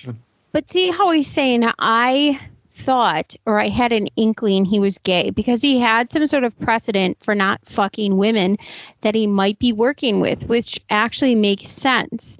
So Howard's digesting this information and he's now flaunting himself in a way that, okay, you're testing, you're saying, but what if that test were to lead with the actual culmination of something that is a relationship or a sexual thing? So this is 6 years ago. You're working for Harvey Weinstein, and you go, I think he's a sexual predator. I know how I'm going to figure it out. I'm going to share a hotel room with him. Right. I'm going to strip down to my underwear, walk around backwards into a cage, and see if he jumps into that cage with me. That's what Howard's trying to do. So I know. It's not just curiosity. I don't think so. No, and the way he's making it sound like it's supposed to make Fred sound bad, it doesn't. Howard has his history too of jerking off his buddies. So being asked to jerk off, like being asked to reciprocate. He also has a history of during the divorce where he has fucking men on the property who supposedly saw him getting shaved / blown. That could have been. And he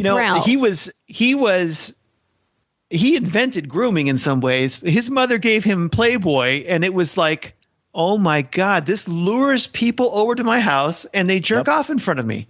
It's the greatest gift. He learned at a very young age, and I'm surprised that Playboys weren't involved with this. Like he wasn't saying, hey, Fred, I brought us some Playboys. Why don't you take a look? He learned at a very young age the sexual power of hot women over men. But he was able to see his buddies jerk off his buddies by introducing them to these naked women. And then he of course made a career out of it later on. He missed that with certain people, but he did pick up on that when he had Casey and Ralph over and watching tranny porn. Mm-hmm. Is that right? I forgot about that. And then Casey ends up with a transgendered person. Yes, that's right. So see? I guess it works. What he did was he got into the corner, he pulled his pants and his shirt off real fast. He was wearing boxer shorts, and he quickly jumped into the bed. You know what I mean? Like, so I wouldn't see him. How excited you were getting. So I said, man. I said, what's his story? Why did you do that, Fred? Did you think he might be interested in you? You want to know something? I always picked up a vibe from him that he was slightly homo. Oh. Yes. A liar. I swear to God. I'm a married man. And what's his defense every time? I'm a married man. And how often does he say when he talks about why we should all love homosexuals, he goes, look at how all these married men end up with women. They make them miserable. So you acknowledge that you can be gay and married to a woman. Yep. Except when it comes to you. Oh, it couldn't possibly be. I'm a married man. And see how Fred picks up on, and he says, I always had this vibe that he was. So he didn't take the fucking meat in the trap. He did not do what Howard, the fucking groomer, wanted him to do. Nope. And this says so much about Howard, not Fred. Well, of course. Look when Howard tries to set the trap and he sees that Fred goes over in the corner with his back to Howard and quickly changes. Howard's reaction is, "Oh man, what's his problem?" Right. Well, he's not gay, or he's not into you anyway. Why are you disappointed? Why are you like, you're looking down on him for not. He's looking down on him for not being gay. Yes. How dare you not want some of my schnitzel? What's your problem? You're insane. I'll tell you the truth. When I started on this show and you guys used to do your homo thing, you and Fred, I always thought you two were way too good at it. Look at Jackie's serious expression. Watching you two really getting into it. And I'm said to not myself, kidding. Is this the Emperor's? Is this like right in my face? And these two are screaming homos, and I can't. You're kidding. I can tell you the exact time. You All right, two were so believable. I think these two are really in love. I can tell you the exact. Okay, so this is not something Jackie's going to entertain. Even when we tried to interview, when we interviewed him, and it was tough, but he was. I knew not to go down that road because he would have just poo-pooed it immediately instead of saying. And even if we had played him the clip, he wouldn't have wanted to comment on it. Jackie, by the way, Fillmore, when we interviewed him, you can tell there's this Munchausen syndrome. Absolute robotic playback in his head of how he sees events that is almost programmed into his brain of how he has to say things. Now, a lot of things we did get him to talk about honestly, but quickly, if he says anything off the cuff or, suddenly it sounds like something that could be nuanced, he immediately goes back to the programming. That's right. And so even though Jackie does have this sense, he is so programmed by what he went through that he won't cover it. It's like an old man telling war stories on the Carson show, like an old comic telling, like George Burns going on the Carson show. You've heard every joke in every appearance they've ever done. They put it in their books. They're probably in a couple movies and some, it's no different. But when the narrative, and guys, I apologize if we're harping on this a little too much with this, the podcast takes turns and eddies and stuff like that. I mean, it really flows all sorts of ways, but in this particular case, I don't think there's a lot of ambiguity left to the imagination. I think it's quite obvious what this was. Consider the gay characters that Fred and Howard used to do. Yeah. Now, but just they mentioned it. Jackie says, I used to see you guys do it all the time and think, are they being serious here? But consider the context that you now know. Howard thought secretly that Fred was gay. Right. Fred thought secretly that Howard was gay. And one of them said, let's both of us pretend to be gay and come on to each other on the air. That's grooming stuff where you're like, let's do this as a joke. And that is so important. Yeah, because why don't we kiss each other as a joke? Fred is not going on stage with King Norris in a dress. Jackie's not going to book signings, dressed like, Rip Taylor. You know where they did go? Where they did go in a dress? To the Miss America photo shoot. Yes, I've got the video. I've got video of it that I'm covering. They all had to dress in drag because Howard decided that his parents. He looked so comfortable and thrilled. I have never seen him look more thrilled in my fucking life. So I was just talking about the Miss America photo shoot. And as a tangent, I was about to say, Howard's father never called him Miss America. It was Mr. America. But for some reason, Howard decided it's Miss America now. And as a result, I need to be in drag. And so do you boys. And even you, Robin, you have to be in drag. And it was, in the 90s, it was weird because he had a fascination with trans if they were hot. Tula, you remember Tula? Oh yes, we do. The whole show on. And then do you guys remember somebody was taken, I think it was a bachelor party where they ended up going to an all trans or all drag restaurant back in the 90s. And I think it was Scott Einzinger's bachelor party perhaps, or DePace maybe. I don't remember, but I have not heard it since the 90s. And I only recently remembered it because of all the trans stuff. But anyway, Howard was insisting that you're gay because you found this person attractive who is actually a man posing as a woman. Right. Now, I mean, who is his hottest actress? It's Hunter, what is it? Hunter Schafer from Euphoria. Yeah, it's the trans person. I mean, it was Jazz before she put on weight. Right. So anyway, it is fascinating when you look back and see that he was urging all of it. Let's all dress as women, not just me. Right. Let's all do it. It'll be funny.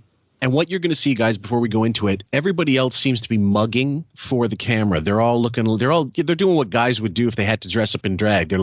They're doing what a truck driver would do if he had to dress like that. And he's like, oh, look at this. Oh, wow. How goofy is this?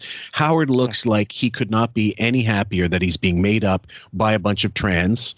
Sam? And more comfortable, because if you watched him with the Tool interview when he dressed as Helen Stern. Oh, yes. And he interviewed her. His body language, which says a lot about how comfortable he is. Because if you see him in interviews, whether he's dressed in grunge during Letterman or in tuxedos for America's Got Talent, he is not comfortable. But if you watch him as a woman, his body language is like a Golden Girl. He's very comfortable. Right. And he's not doing that because he's, quote, comfortable in his sexuality. He's comfortable in the adopted sexuality for the purposes of that show. It makes him very, his body becomes very fluid. I was saying to you for earlier, Fillmore, that I enjoy whenever he talks to George Takei and Brad, because he's at his most comfortable talking to them. You know, he wants to hear every story. He's telling George, I thought the story you told about seeing that underage boy's ass crack when you were underage was the greatest story. And why shouldn't we? And you heard the clip. It got uncomfortable, as George, as an 80-year-old or whatever his age is remembering the backside of a 9-year-old. It felt very uncomfortable. So anyway, but Howard is himself very comfortable whenever he's talking to, he cannot praise gay people enough. He always reminds us we have to give them extra handshakes and hugs. He does that, but he also, with George, he does this thing where the gay old sex, the wrestling, the stuff, he wants to believe that there is still a possibility out there for him to be able to have this life, because look at George Takei. And so he relishes in George Takei's sexual encounters with Brad as of like an old gay man, because he thinks that someday it's possible for him. Yeah, it's an outlet. Yeah, absolutely. So we're going to play this and then we're going to wrap it up, guys. And in his drag. Right. It's attitude. It's about woman, realness, laugh.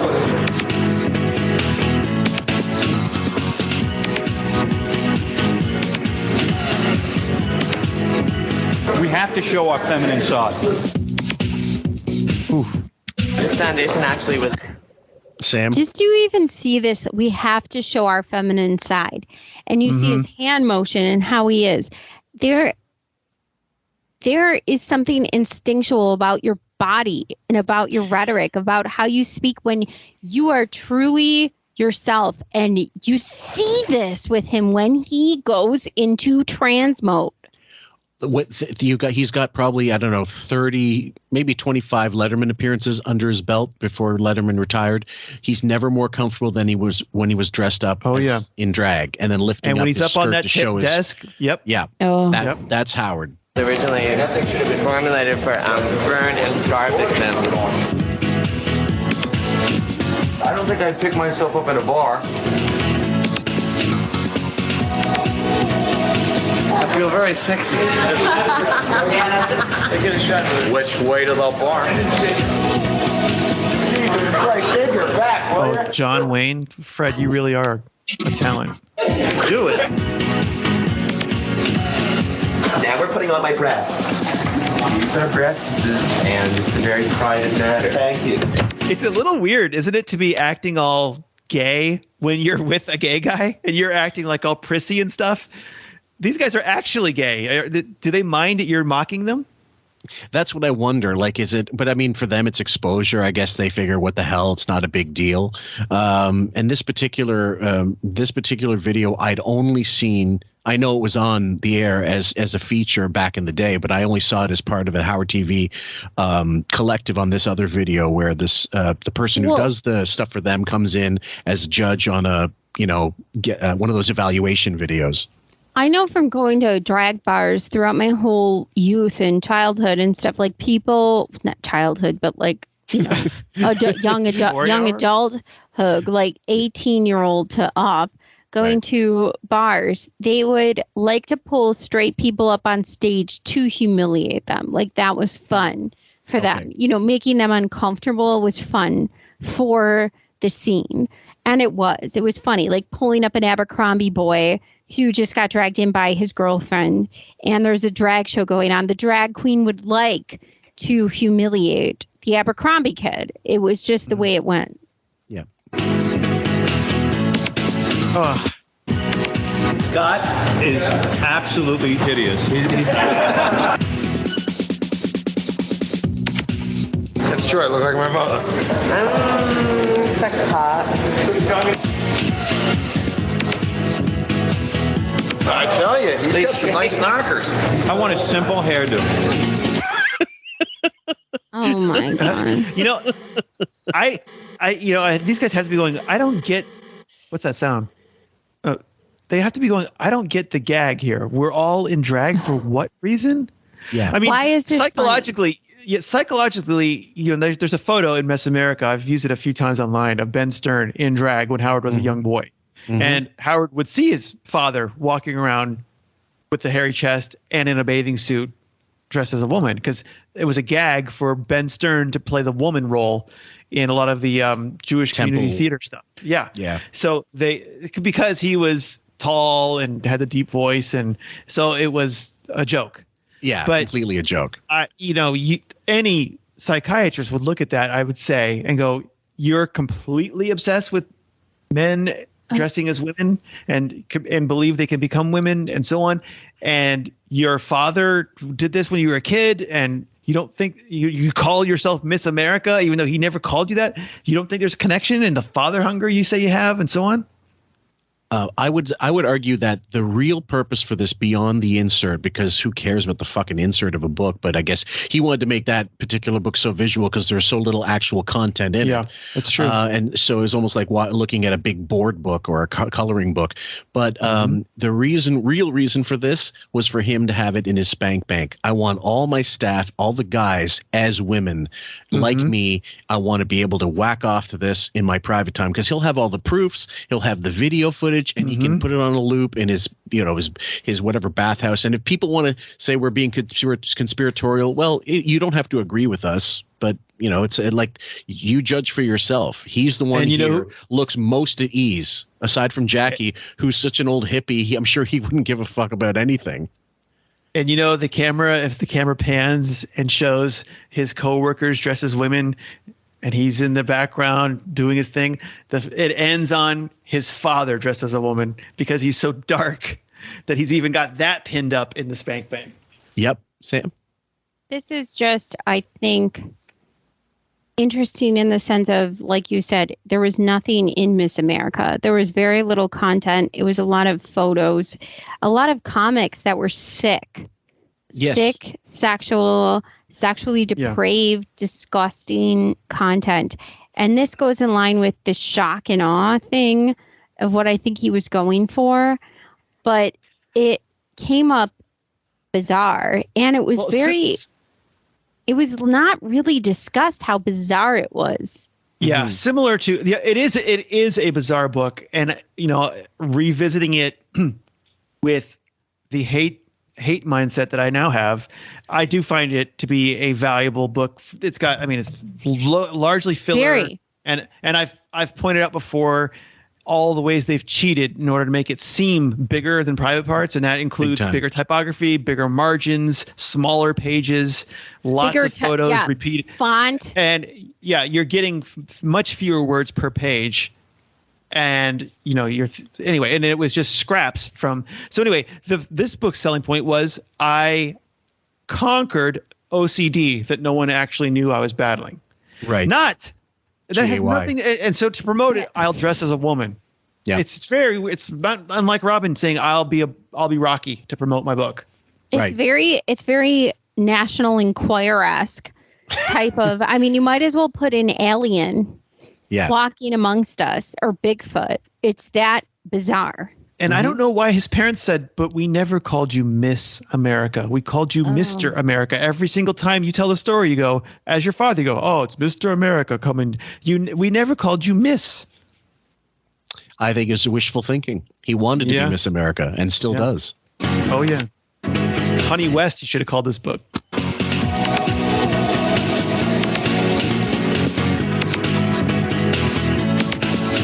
But look at that. All the guys are goofing off, and Howard's being very serious.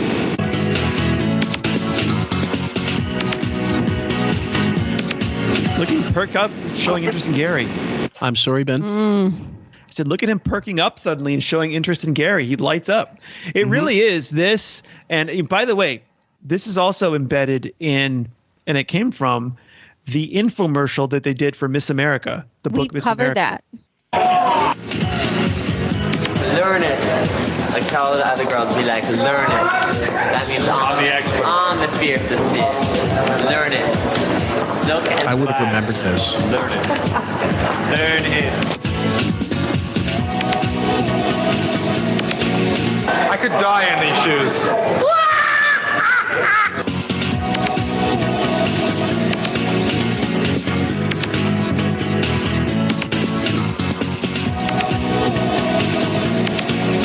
We all hate to admit it, but Gary's the prettiest. Gary has become the prettiest girl.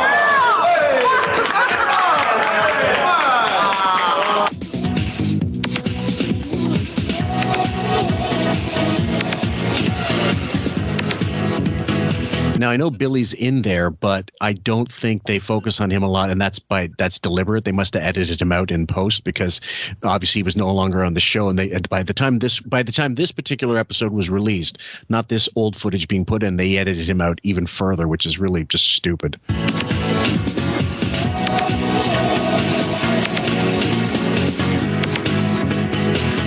Oh.